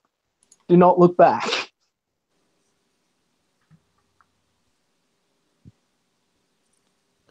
All right. Well, looks really gay. I think we've covered the butt sex topic enough for today. Yeah. Retard sex. Hey, this I thought this was the alt-right hate segment. It was both, as the alt-right hate segment often is. Let's see, what else did I want to cover today? Oh, I know. I wanted to make sure everybody was woke on the AQ before I wrapped up my show. The asshole question? No, the Amish question. I got to make sure people are woke on the AQ. They hold a disproportionate number of farming jobs despite the mean IQ of their people. But before you get people woke on the AQ, it might be a good idea to do sponsors. That's true. I completely forgot. Thank you, Matt. You're a great sidekick. Yes. Bechtloff Saturday Night Livestream is brought to you in part by Asshole Consulting. That it is. It gets you the big brother / fatherly advice that you probably didn't get from your Gen X big brother or your boomer father. Asshole Consulting. Aaron Clary will give you the advice you need to hear, not necessarily what you want to hear. He charges $100 an hour, which sounds like a lot, but it's not, because you're not going to use an hour of his time. You're going to use 10, 15 minutes. It's a bit more if you want to get a video, but that's completely optional on your part. So check out Asshole Consulting. Also, you'll see the Facebook the sponsor this week is Steve's Jerky. Go to facebook.com/Steve's Jerky. And Steve's Jerky is absolutely fucking fantastic. I've had some of it, and I'm about ready to order some more probably tonight. It's really, really good stuff, and I'm pretty picky about beef jerky. It's got to be just right. I don't have tolerance for crappy beef jerky, and this is damn good stuff. And also, you'll see down below where if you're enjoying the content I put out, you can check out the Patreon where you can become a regular supporter. You can check out the PayPal where you can send a one-time donation of any amount, and you can check out the Amazon wish list. And I should mention that anything bought off the Amazon wish list, that's some sort of media like a DVD or a book or a video game, I will do a review of. And I'm almost done with Jordan Peterson's book, 12 Rules, and I'll be doing a review of that shortly. All right, so moving on to the last planned topic I have, getting woke on the AQ. I had an interesting exchange on Gab earlier this week. So Andrew Torbo posted this picture of, like, I don't know, it was a cabin in the woods or something, and he was like, in his soul, every man longs to be, raising a trad family in some secluded cabin in the woods. And it kind of got me thinking, and I did a couple of little streams throughout the week, but I was sort of thinking of, on the trad right, there's a real love of sort of the rural aesthetics, the rural lifestyle, as it were. And I don't really have that. I was raised in a suburb as a kid, and I mean the most suburb that ever suburbed. There were really, really dense woods, and there was also, tons of stuff around me. I sort of had the best of both worlds. There was like 4 shopping centers, a mall, my school, all my friends' houses, a nice community pool, a movie theater, all within bike riding distance of me. And there was also really, really dense woods where things hadn't been developed. Now, I live in a very rural area right now, but that's because I'm poor, okay? And if I'm poor, I'd much rather live in the sticks than the ghetto. But if I'm being honest with you, if I had money, I'd probably live in a nice suburb or maybe the nice end of a city if I was financially able to do so, because I just prefer that. That's my temperament. I know in this corner of the right, we call those are rootless cosmopolitans that live in the city. But those same people also want to go live in a secluded cabin far away from anybody else. Well, that's being just as rootless. You're not part of a community either way there. it's really just a matter of taste at that point. But I also commented that I find it interesting that this love of the rural aesthetic, it's sort of like the hyper-trad right longs to live in a world of 500 to 1,000 years ago when the world was mostly a sparsely populated rural world. Well, that's not the case when you have 7 billion motherfuckers on the planet. So you can't perpetually live in a world where, you know, we're living in a sparsely populated rural world and at the same time encourage everyone to have 14 kids. Doesn't work that way. Now, when I made that point on Gab, somebody responded, the solution to that problem is the family farm. And this guy didn't even understand what the fuck I was saying, I guess, because I'm like, what are you talking about? The 350 million motherfuckers in the continental United States alone are going to all live in family farms because there's just infinite farmable land. And then he responds something to like, he said something about how the Industrial Revolution was a mistake and we should go back to not having technology. And I'm like, otherwise the white race doesn't have a future. And I said to him, if the only future for the white race is to roll around in the mud like the fucking Amish, rather than continue to be the race that invented the airplane and went to the moon, then we don't deserve a future. Oh, he said something like only a Jew would badmouth the Amish or something like that. And I'm like, what the fuck are you talking about? Has Like, this Amish looked up the economics of the family farm and why it doesn't exist anymore? No, of course he didn't. And again, he comes at me and he's like, you know, only a Jew would badmouth the Amish. I question your whiteness if you badmouth the Amish. And I said, motherfucker, the Amish are inbred, degenerate, backwards retards who frequently drown in pools of shit. So I don't want to hear it. Why don't you kill yourself if you're this stupid? And then he says, oh, you're a Jew. You encourage white people to kill themselves and you're opposed to farming. I'm like, opposed to farming? Do you have any idea how low the yield per acreage is on an Amish farm? Of course you don't, because the only thing you know about the Amish is from that Harrison Ford movie you saw. And then he's like, you must live in a city. And I'm like, no, motherfucker. I live in rural Lancaster County surrounded by these Stone Age fucking Jews. I know them. You don't. Shut your fucking mouth and suck on a shotgun. And again, he comes at me. He's like, well, the Amish are the only ones having a baby boom. Motherfucker, are the only white people having a baby boom. Again, I would love it if white people to continue to exist. I'm quite fond of white people. But I don't want a white race of degenerate, literally inbred motherfuckers to exist. You know? So once again, champ, I said to him, go kill yourself, and remember, it's down the road, not across the street. And I cannot stress this enough. There's several things, and again, I deal with these fucking people. I know a lot of you have this fucking cute, quaint idea of the Amish. You know, you see fucking TV shows or movies with them or whatever. One of the ideas you often have, I point out, is that you think the Amish live in these secluded M. Night Shyamalan, The Village type fucking situations. And I wish they would fuck off to their own area. No, they're just peppered all around, you know, all around the place.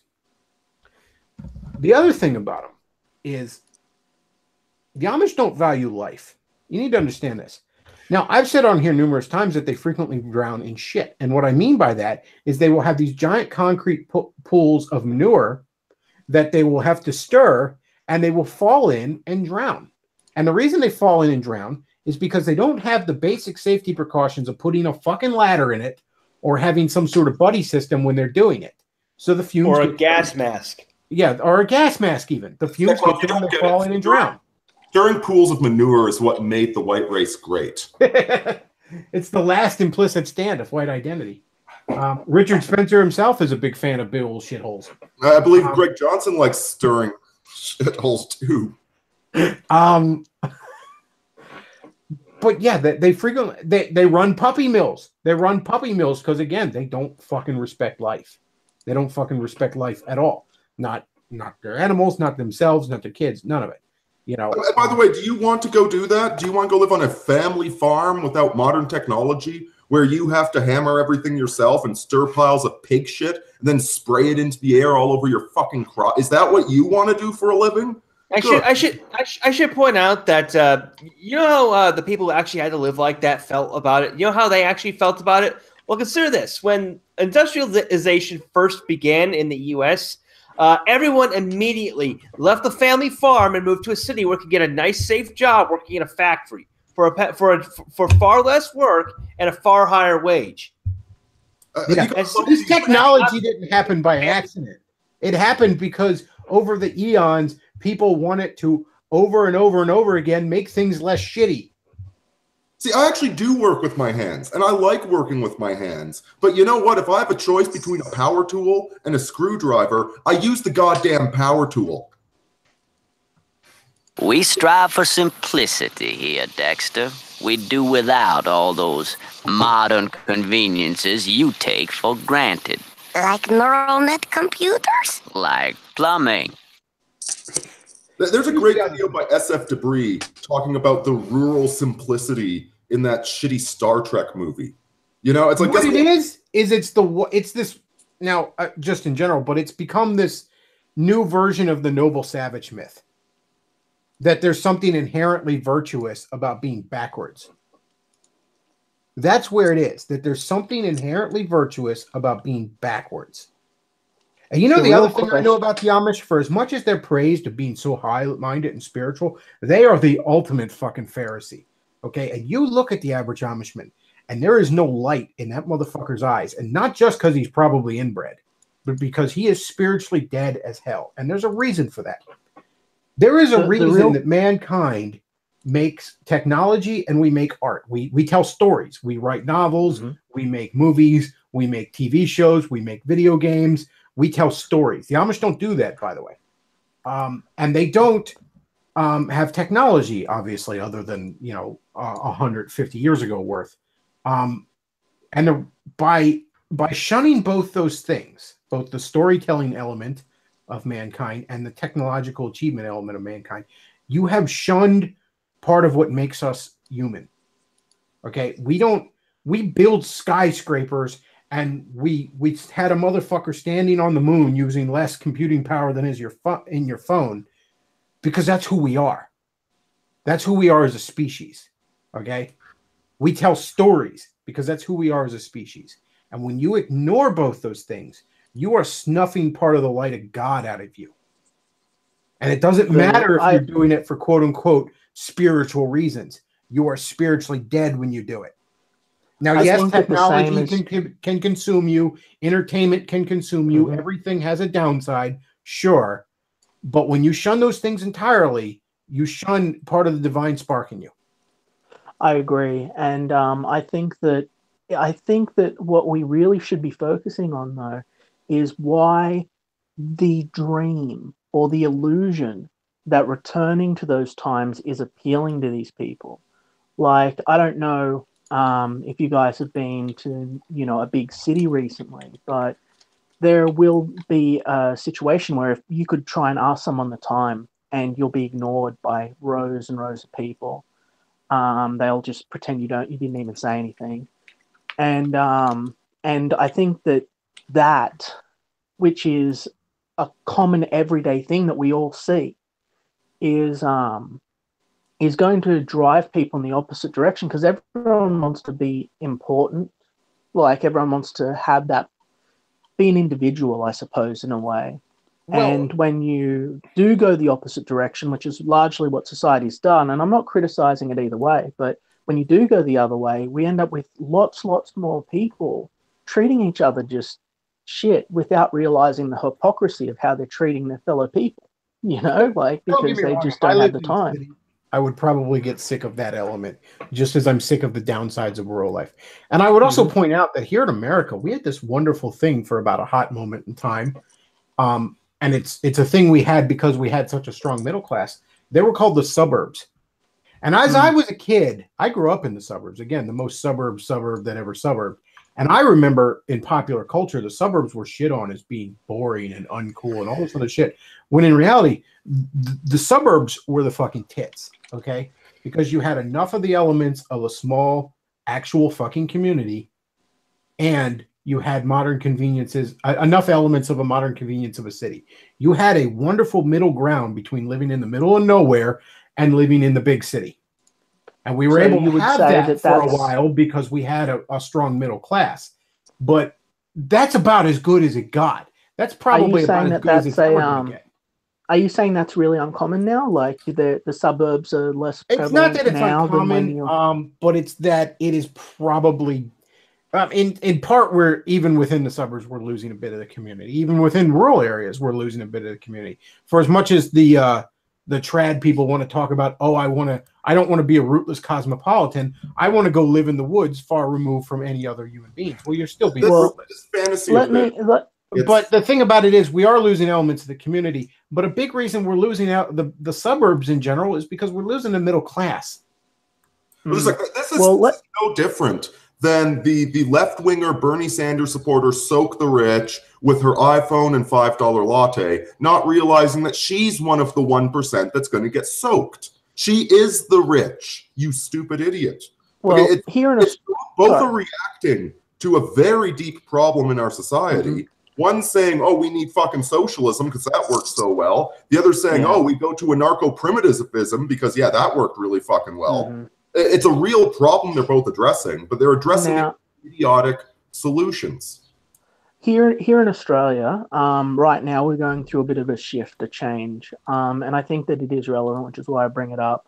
Until I was about 30, 32, I didn't know that it was better for me to have a bank loan to get a house. I had been renting. And then I looked into buying another house and stuff like that when I was a bit older. And recently, and I realized that the amount of money that I'm paying to own a house, to pay off a house, is roughly equivalent to about a little over half what I would be paying in weekly rent for a house in the same area. And that was a huge wake-up call, and I showed a few of my friends, and we just had no idea, okay? So we started looking into stuff, and we realized that essentially what was happening was people had been going into real estate, buying up all of the land, buying up all of the, the houses that already exist and renting them back out. This had caused rental rates to go extremely high, and basically younger people now were all forced to live together in a single house. They couldn't afford to rent their own place, and most that could were being shuffled into these little boxes. Then just down the road, they sold the old brewery, and it got bulldozed out, and they were going to put up a bunch of new suburban homes there to rent out to the community. And the real estate realized that it would be much better to just build box houses. So instead of getting 8 or 9 new suburban homes or whatever the hell it was going to be, we just got a bunch of box houses that are just one step up better than caravan parks. And that's what's happening now everywhere. People can't afford to buy their own homes anymore. They haven't been told that they can.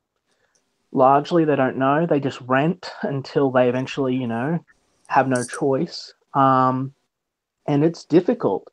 And I'm looking around and I'm wondering, is this how cities develop? Because I'm in a suburban area, and people are just renting and throwing their lives away, which is why I've got such this hang up on subscriptions, because everything seems to be about taking from everyone and making sure they own nothing. So you've got this huge group of that's young one of the people that's killing the middle class is, they don't want you to own stuff. And I mean, you see this not just at houses, but you see this down to the smallest areas.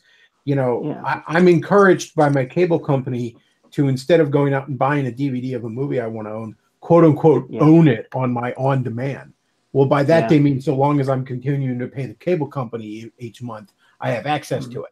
But that's not fucking owning something. Purchasing you've got limited space and everything. Yeah, is owning sucks. It. And you see this great and small. The push for digital media, and I'm not saying digital media doesn't have a place, but you have to accept that you don't own it to the same extent you do when you have physical media. And if I think that digital media should cost less, and then if people just are okay with that, then they're okay with that.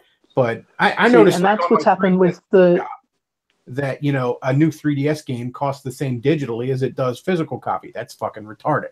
Well, that's just what I was just about to bring up with the Nintendo Switch. I don't know if you're up on this, but Nintendo just announced within the last day or so that they're going to be they're going to be implementing their online system, their paid online system, in September. Okay. Basically, the way this works is you pay like $30 a year, which is basically nothing, but you get access to 20 games, which they haven't all announced, which they were, and we're talking retro games like Mario Brothers 3, like old stuff.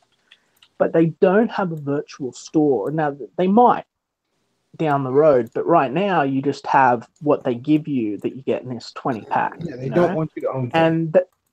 And they've gone with, I'm going to call it the Disney Vault method. And I don't know why nerds tolerate that, because, I mean, I know as a nerd, I've got that collector streak in me where I like to build a library of shit. Yeah. I like a bunch of books on my bookshelf. I like a bunch of actual games on my shelf. I like a bunch of DVDs on the one shelf. I like to build a library of something. So no, I don't. Means that you can. Yeah, it means that you can have it for a little while and then you'll take it away. No, fuck that.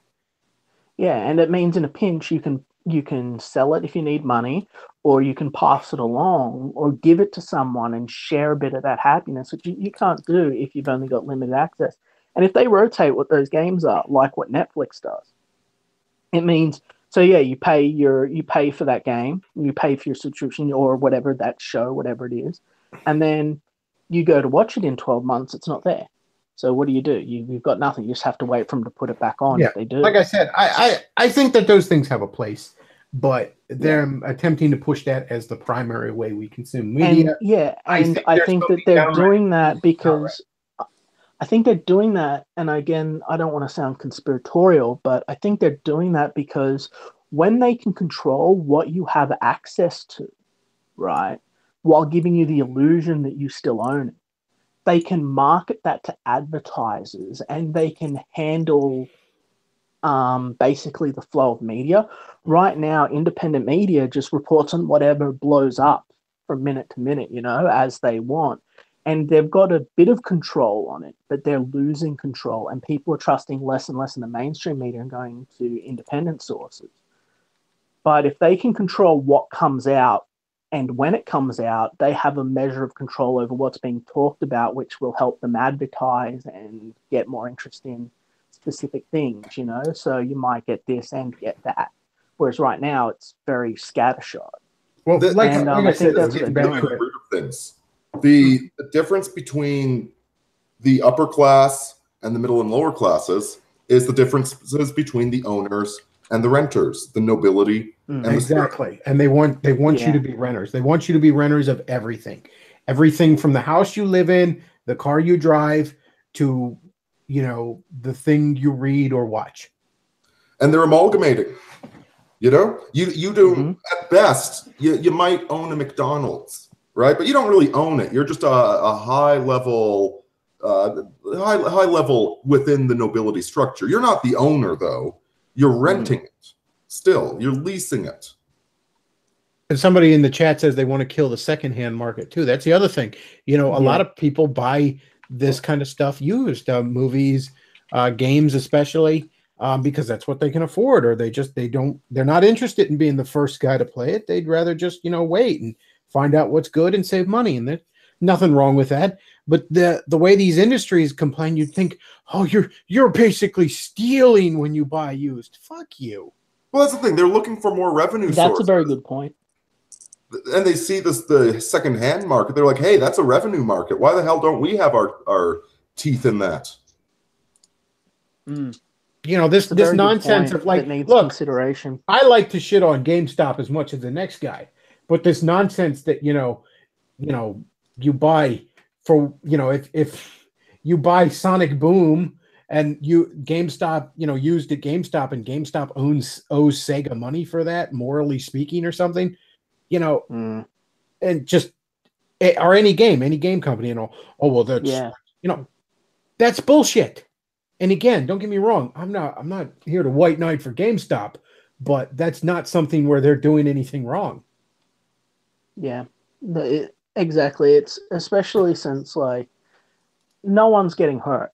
Okay, they're not really making less money. I mean, I guess in a way they are, but the people that are getting it for cheaper or selling it off when they're done with it, they're just getting a return on their investment already, and the other people are just getting something which they might not normally be able to afford for all intents and purposes. It's short-sighted because if you can sell a game that you don't like, you're going to be more likely to buy it. Okay, like economics 101. It is short-sighted and foolish. And you know what? When you have a game series, how many people buy part 1 of a game series used? Because I'm not sure about this new game series. And then you try it used, and then you really like it. And when part 2 comes out, you buy part 2 brand new. They don't realize that maybe if you're building quality IPs and quality games, that maybe this is actually helping you.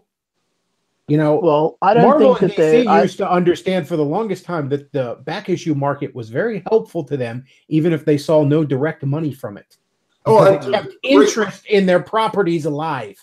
To go back to the big picture, what made America great was the middle class, was having all of these people that were owners, small owners, but owners nonetheless, and were invested in the nation. It was small businesses that cared where they're, like, if you own a small business, then you're pretty invested in your city doing well, right? This is what made America great. But we're going back to this nobility and serf dynamic where, you know, you can't run an advanced civilization, not a civilization like ours, on the principles of nobility and serf. Once again, I argue that the suburbs were the pinnacle of American culture, in that was when we had the absolute strongest middle class, and that was when we figured out a way to live not shoulder to shoulder in little boxes, but still manage to have a lot of those niceties of living in a city. Well, that was an amazing achievement in human history. Exactly, it's a cliche, but I mean, the white picket fence that's the dream you're talking about. That's the American dream, where, you know, you had your home and your family and your job, which you went to every day to provide for your family, and there was stability and comfort and ease. You know, I remember again, but there was humanity there too. You know, like when you rent, this is one of the minor things no one talks about. But when you rent, you can't paint your house whatever hell color you want. You can't put up whatever the hell you want out in, you know, the front yard. You can't knock your fence down and put a new one up. That's a level of freedom that is robbed. It's invisible. You don't even realize it, but it's taken away. You just have to accept what you've got. When you drive one of those car-to-goes, you don't get to pick what color it is. It's like, yeah, it's really fucking convenient, but you don't get to pick what color it is. You don't get to smoke inside of it. You don't get to whatever the hell you want to do. When I was a kid in the 90s, I could ride my bike to like 4 different shopping centers, a mall, a movie theater, all these conveniences. And yet at the same time, I lived in a community where I would just fucking disappear all day. And nobody thought, oh, the kid is missing. You know what I mean? I'd hop on my bike and just fucking vanish until the sun went down. And sometimes in the summer, that just meant I was coming back for a flashlight. Okay. Now we've got two concerns with that area, though, right? Now, so I lived in an actual community where I knew the neighbors and I felt safe, and I still lived somewhere where I could ride my bike to a movie theater and a mall and a shopping center and a comic book store and a nice community pool and all my friends' houses and all this other bullshit. Yeah, but today, this is the question: does that no longer exist because of the way things are, like with what we're talking about with renting and such, or is the community sick because our social skills and comfort have degraded so much that we don't interact with people, and because of all of the massive degeneracy which is so accepted and accessible and mainstream that there is a higher rate of predation on children in today's society? Yes, because I would bet if you look, is more. Yeah, I bet if you look, there is more pedophilia today than there was back in the 90s. I would be willing to bet money.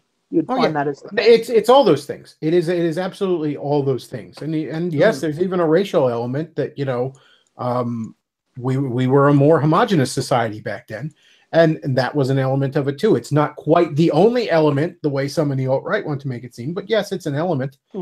So all those things have conspired. And Like I said, and as adults, because that's what we all are now. This is the thing, sort of adulthood catches up to you, and then you realize that you're as old as your parents were. But as the adult, I say this to everyone in the chat, everyone listening, anyone that gets to hear this video, what are we going to do about it? And I don't mean to get up on a soapbox and expect you to be fucking Superman, but when does the change start, and how do we start making the steps? And I don't expect you to come up with the answer, but if you've got ideas, pitch them in the chat, bring them up and talk about them, because that's what we need to do. We need to start making these changes, because right now we are accepting and submitting and allowing our entire society to be run into the ground and become soulless and degenerate and heartless. And that's not a world I want to raise children in. And that's the whole purpose of having a society. One of the things I noticed when I was a kid, I noticed a little bit of this, and I looking back, I see it even more, is, again, I would argue that, like I said, the suburbs, basically the pinnacle of American society. It was, that's where we got it down as pat as we ever got it down pat. And I agree. What I noticed in the popular culture was this insane level of sneering at it from all these like, for example, in the suburbs, one of the common criticism of it, all these houses look the same. Who fucking cares? Okay, that's how everyone is able to afford a big house, is they're kind of mass produced. And you know what? Decorate the inside of your house however you butt fucking like. All right? Who cares? You think there was a big difference between grass huts back in the day? Let me interject here. One of the projects I was working on was these very, very expensive condos with very beautiful exteriors right downtown for all the Asian kids whose parents expect them to drive a BMW. Beautiful on the outside. Inside, they are fucking coffins. It's the opposite of it. Beautiful exterior, no interior whatsoever. I remember it was an Incredible Hulk comic from '96 where Hulk had actually, like, Bruce Banner had actually died and descended into hell, and he met his father there because his father was a huge shitbag. And hell is literally depicted as just an endless fucking suburb. I'm like, how fucking spoiled are you? How fucking this is the author's vision of hell is a suburb. I get to live in a nice fucking house. Oh shit! Oh, what a terrible fucking thing. Now I know I've often pointed to that Twilight Zone episode where hell is held because God isn't there, regardless of how nice or terrible it is. But I saw constant stuff like that. Oh, the suburbs are so lame and stuff. Like, no, they're not. Like, they're the absolute pinnacle of what we as a culture have. You know why that happened in the 90s though?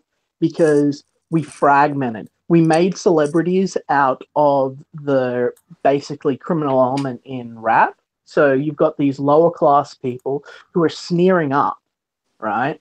And going, fuck what these guys, they've got all of this.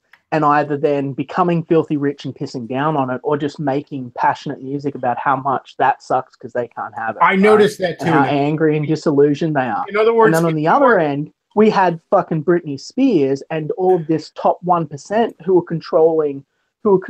just fucking filthy rich and looking down on the middle class because they were that stereotypical cheerleader snobby girl or, rich fucking business tycoon,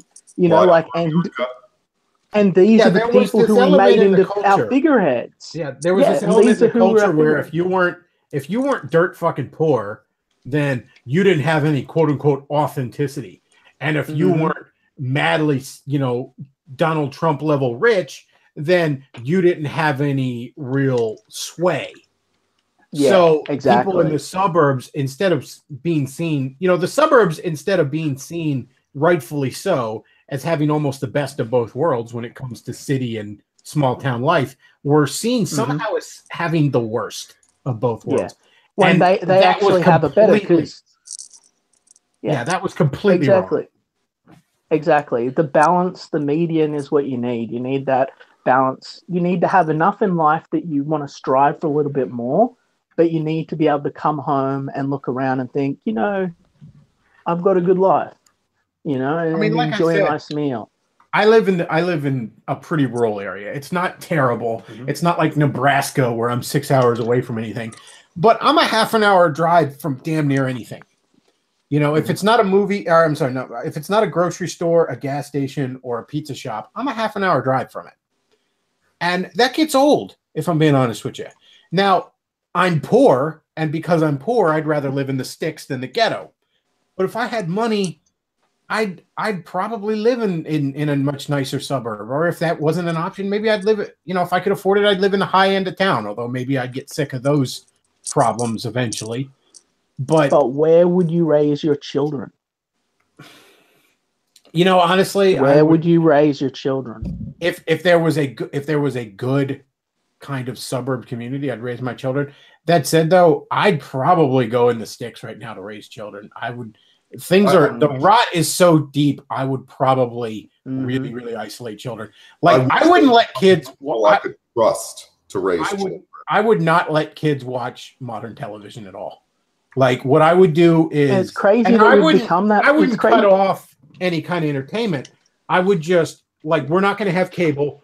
We're going to have fucking DVD box sets of shows, and that's what you're going to watch. Yeah. You're going to watch the shows I say you can watch. And you know, it's crazy that we've become that. I'm not going to be like all you can when watch is Little House on the Prairie or some boring shit. Prairie, yeah. But remember when we would look. No, you're not watching modern. You're not watching Steven Universe. No offense, Luke. Yeah. But remember when we would sort of look at our parents and they'd be like, there was this snobby, oh, you're not looking at that. Like, you can't watch Beavis and Butthead. Oh my God, that's terrible. Like, you know, and you know, that's who they were. And we sort of snob them for that. And that's what kids are going to feel like coming up looking at us. But at the same time, like, there is a level of degeneracy that is so much more prevalent and is harmful to them, because it will stunt their development and direct them in ways that will fuck up their future. Very rarely do I remember my dad just saying outright, no, you're not going to watch that. Beavis and Butthead was one of those things, and I think he overreacted a bit to that. But I remember he actually, when I was a really little kid, he said that about fucking Pee Wee Herman. Yeah. And I never really liked it, but it would be on between cartoons I'd watch, and he's like, no, don't watch that. That's wrong. And looking back, I'm like, yeah, good call, Dad. Yeah, I guess his pedo sense was like going off or whatever. Number one, you know, my kids are going to understand that, guess what? Mommy and daddy are too poor to afford television like your shitty, low-quality friends. Number one. Number two, we are going to, as parents, not say, oh, turn the TV off. We're going to say, no, you have the DVD collection. Go watch the old Roadrunner cartoons. Go watch, A Cowboy Named Paladin. You know, Gunsmoke. Go watch all of this stuff. You have tons of stuff. By the way, the other important thing is you gotta have. I mean, more important than what your kids watch, you gotta have a good relationship with them. You gotta be teaching them strong. Yeah. I mean, I was raised around a bunch of Navy men who cursed like sailors, because indeed they were. Yeah. You know, my dad took me to R-rated movies when I was a kid. He didn't really care that much, and you know, I didn't turn out that wrong, because you know, I had a father who instilled morals in me and made sure I understood that that's just the TV box. It's not life. Yeah. You know, but nowadays that TV box, it is life. I mean, I was in Big W. I was in a convenience store, like, you know, we have like your Walmart here. And it was around Christmas time, and I was just walking past a couple and a bunch of kids, and the kids were all standing along the electronics section looking in, and their parents were asking them what they wanted to get for Christmas. Then the toy section is like literally behind them, and these are young kids, and all of them are at the electronics section pointing to the different phones and shit that they want, the different tablets and stuff that they want. That's what the future is now, you know. And again, I'm going to sound like an old man, but these kids are growing up with the technology in their face the whole time. That's what they are. I've heard actually professors argue that one of the problems is kids are not playing as much; they're just being entertained. Yeah, you know, you know, kids aren't playing with Legos and action figures so much as they're playing with these little electronic devices, and that's not, you know, it's not that the thing itself is bad for them. It's just that can't be the only thing they have. I believe that it robs them of confidence, and I believe that it causes social anxiety.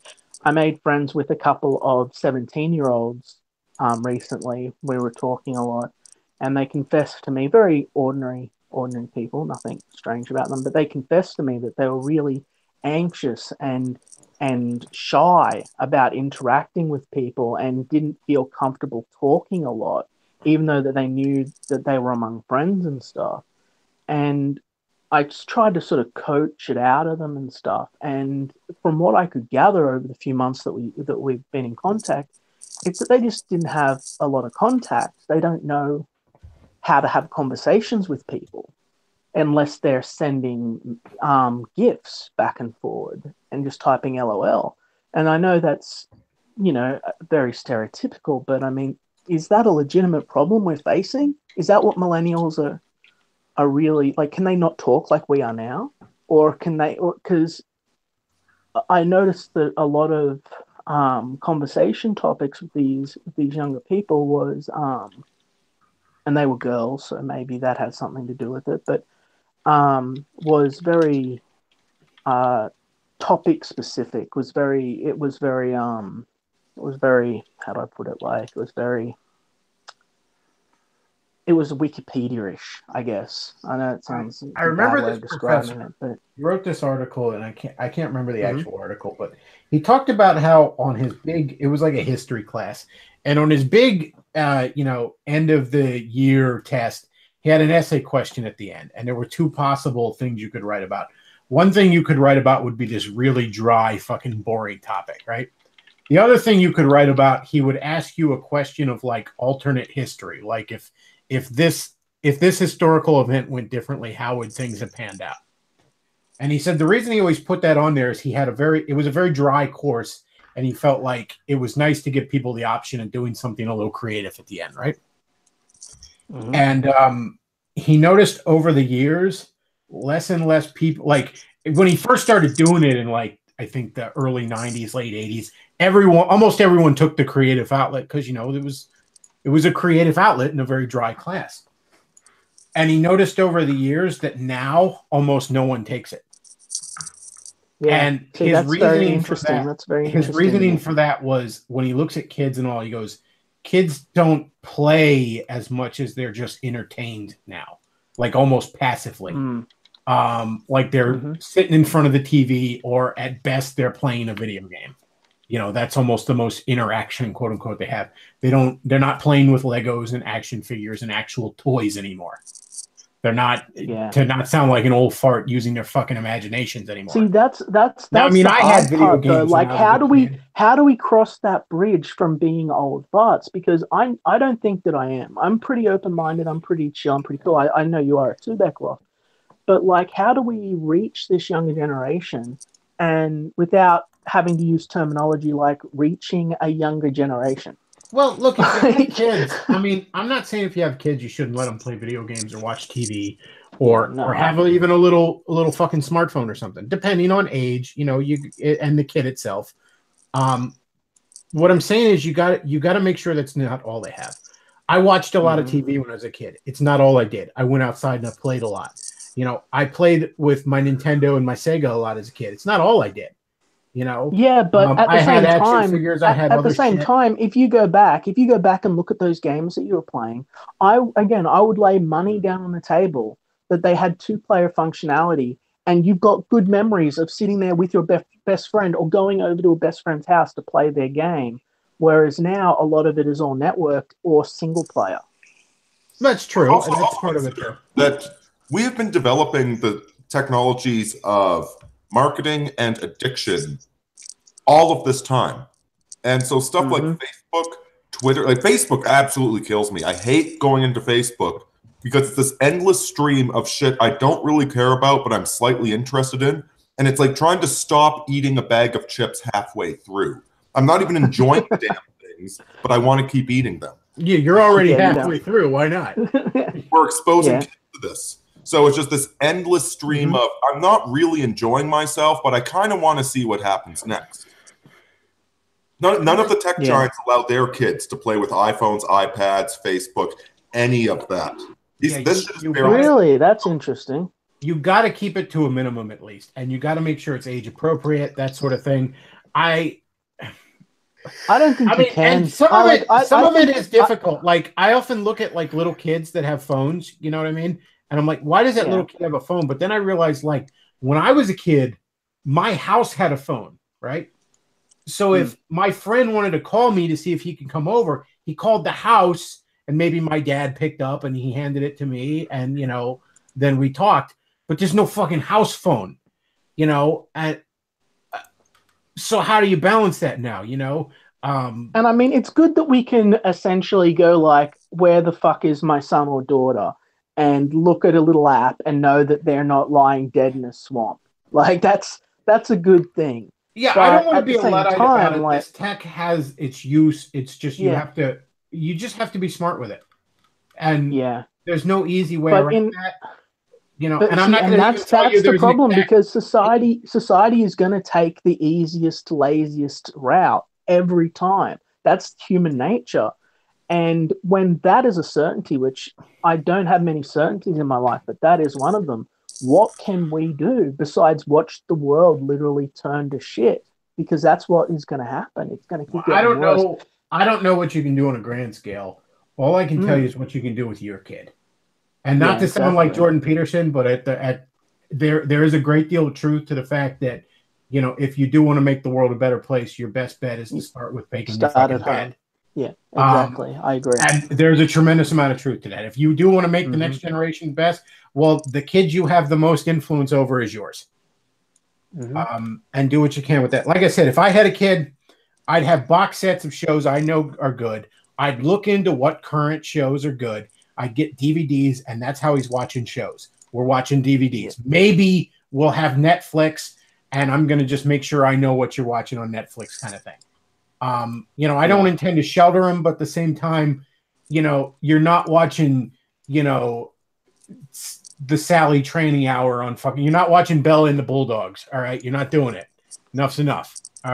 Here are box sets of all of Bruce Timm's DC cartoons. If you want to watch some cartoons, here are box sets of shows like The Addams Family and Get Smart from years ago. And hell, when I was a kid, shows like Family Matters and fucking and Full House and Dinosaurs and shit like that. Those are all great family shows. Watch those. When you're like 12, I'll whip out the Seinfeld DVDs, okay? And the early Simpsons and the early Family Guy. When you're about 12 or 13, you can start watching those. All right? And my best friend did that. He did that approach with both his daughters. And one of the few times I've seen him so proud is when he told me that they had the option of like watching the Disney Channel that they are watching now. But instead of doing that, without him saying anything, they went over and they got Batman the Animated Series and they put it on because they wanted to see the rest of what they hadn't seen yet. And he was so proud. He was so proud. And I was like, I'm so happy for him that, there is hope. Because often, and I'm sure it's not just me, you look around and you start to wonder, like, you lose hope. You lose hope for the world. God is being stripped of everything. And where he does appear, he's faceless and soulless and product. And the creative industry is on a decline. And I know that comes in ebb and flows, but we're on a very down low. And as with all the stuff we've been talking about earlier, with the poverty line, it's raising, and there's just this big gulf, I mean, you talk about like using your imagination, and again, I hate to sound like back in my day shit, but I remember when I was a kid, they had these like little Mario figurines, like they didn't even have articulation, but they had like, and I ended up getting a bunch of them from the store because I loved the fucking Mario games. And, I had like a princess and a toad and a couple of Marios, a couple of, I think a Luigi was running. And then I grabbed like the pipes I had from the Ninja Turtle sewer pipes because they look like Mario pipes. And I used them with them. And, I just play with them for a while and just entertain myself.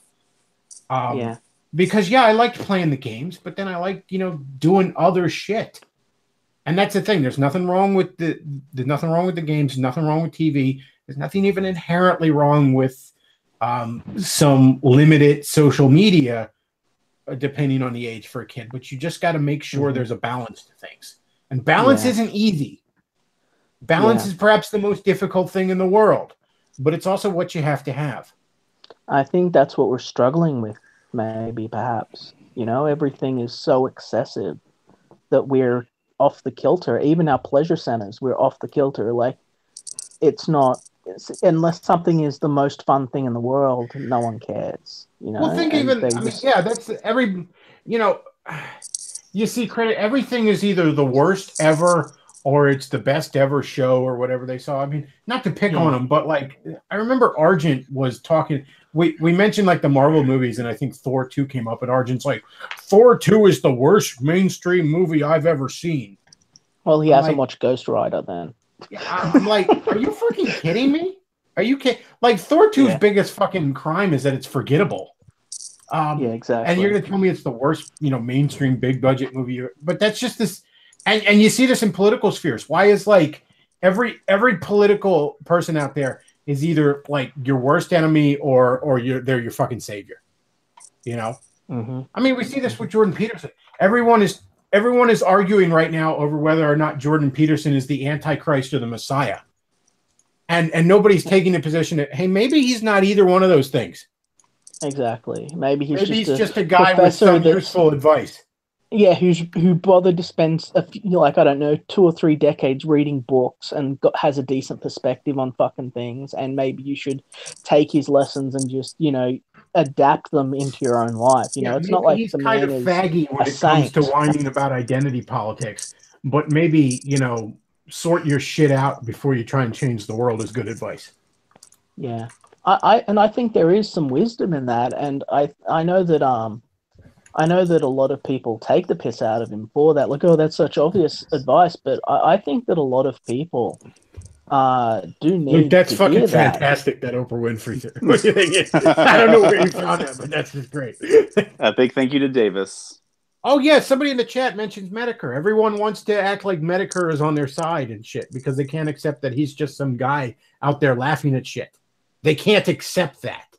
He's either fighting for them or he's their secret enemy. Everybody has to have something to an extreme, and they can't just take something for what it is. I'm going into the realm of conspiracy here, but I don't think that Jim is who Jim says that Jim is. I believe that Jim is either involved in the intelligence community in some capacity, or has been in the past. And I don't just say that out of sheer lunacy, but a lot of the terminology that he uses is terminology that I'm familiar with from ASIO. And either, again, he just read a lot of it on some Chan site one time. But Luke, these fucking memes you got are amazing. Are you getting these off the Discord channel? Thank Davis. They're all for me, buddy. Again, and I think that he's a lot more intelligent than people paint him to be. And I do think he has a goal and an agenda in his own way. And I think that there is a little bit more than just wanting to laugh. But being the man that laughs makes him invincible. And so that's who he is to get what he wants done. Because... Well, regardless of what his goals are, he has done a lot of good. Mm-hmm. I don't disagree. Just what he did to Jonathan Ross alone, as far as I'm concerned, he need not accomplish anything else in the world. That alone is great. But you know what? Everyone wants to act like he's either your friend or he's your worst enemy, or maybe he's not either. Nobody can accept that about anything anymore. No, and he gains nothing by forming more than a passing alliance with people online. He's not going to expose his own identity because no matter what comes out about him, it's going to weaken his position and ability to influence and affect things. I mean, again, like look at the response to diversity in comics, and again, talking about just people can't see anything but extremes. Diversity in comics to these idiots like Mark Waid, he's not just some guy with different political opinions that is making a comic book. He is this evil fucking Nazi whose voice cannot dare be allowed in the industry or will destroy it, and all this other melodramatic faggotry. When I bet you there's almost nothing remotely political in his fucking book. Yeah, and that's the funny thing, But I mean, these are the people who have gotten into power, and they've gotten into power because one or two of them got in. They've drifted away from reality, I suppose. They've gotten into their little circles, and then they've given jobs to their friends. Anti-Dem posted something on Gab. He was telling a story about somebody he knew that the daughters were out of control, and so they cut the cable and they let the daughters only watch Little House on the Prairie, right? Mm-hmm. And I remember thinking, again, while I think it's a good idea to cut the cable and restrict what your kids watch, I don't want my kids watching only Little House on the Prairie. No, because I we want my all kids knew that. I want my kids to be like, well-behaved, functional members of society. But Little House on the Prairie is fucking unwatchable. I want them to also have good taste. Again, it's about a balance. We all knew that homeschooled kid, right? Who was there's a reason socially that homeschool retarded kid reputation that didn't come out of nowhere. Yeah. We all knew a kid that was like that. We all nowadays it's not quite as true, but we all knew 20 years ago that a lot of times the homeschool kid was a bit of a weirdo. Yeah. He didn't have that he didn't have the social skills, and he didn't have the world perspective. And that end up either being isolating themselves, not really being able to form sustainable friendships, or just the friendships were just friendships of convenience, or they would end up getting exposed to other people, and we all know the stereotype, falling off the wagon, ending up going full goth, full drug, full drink, full fuck everything until their life was fucked up. And and what was that? Bona fide art. But if games are going to explore political themes, folks, can we at least carve out a cozy little DMZ somewhere between what's yours is mine and Mein Kampf?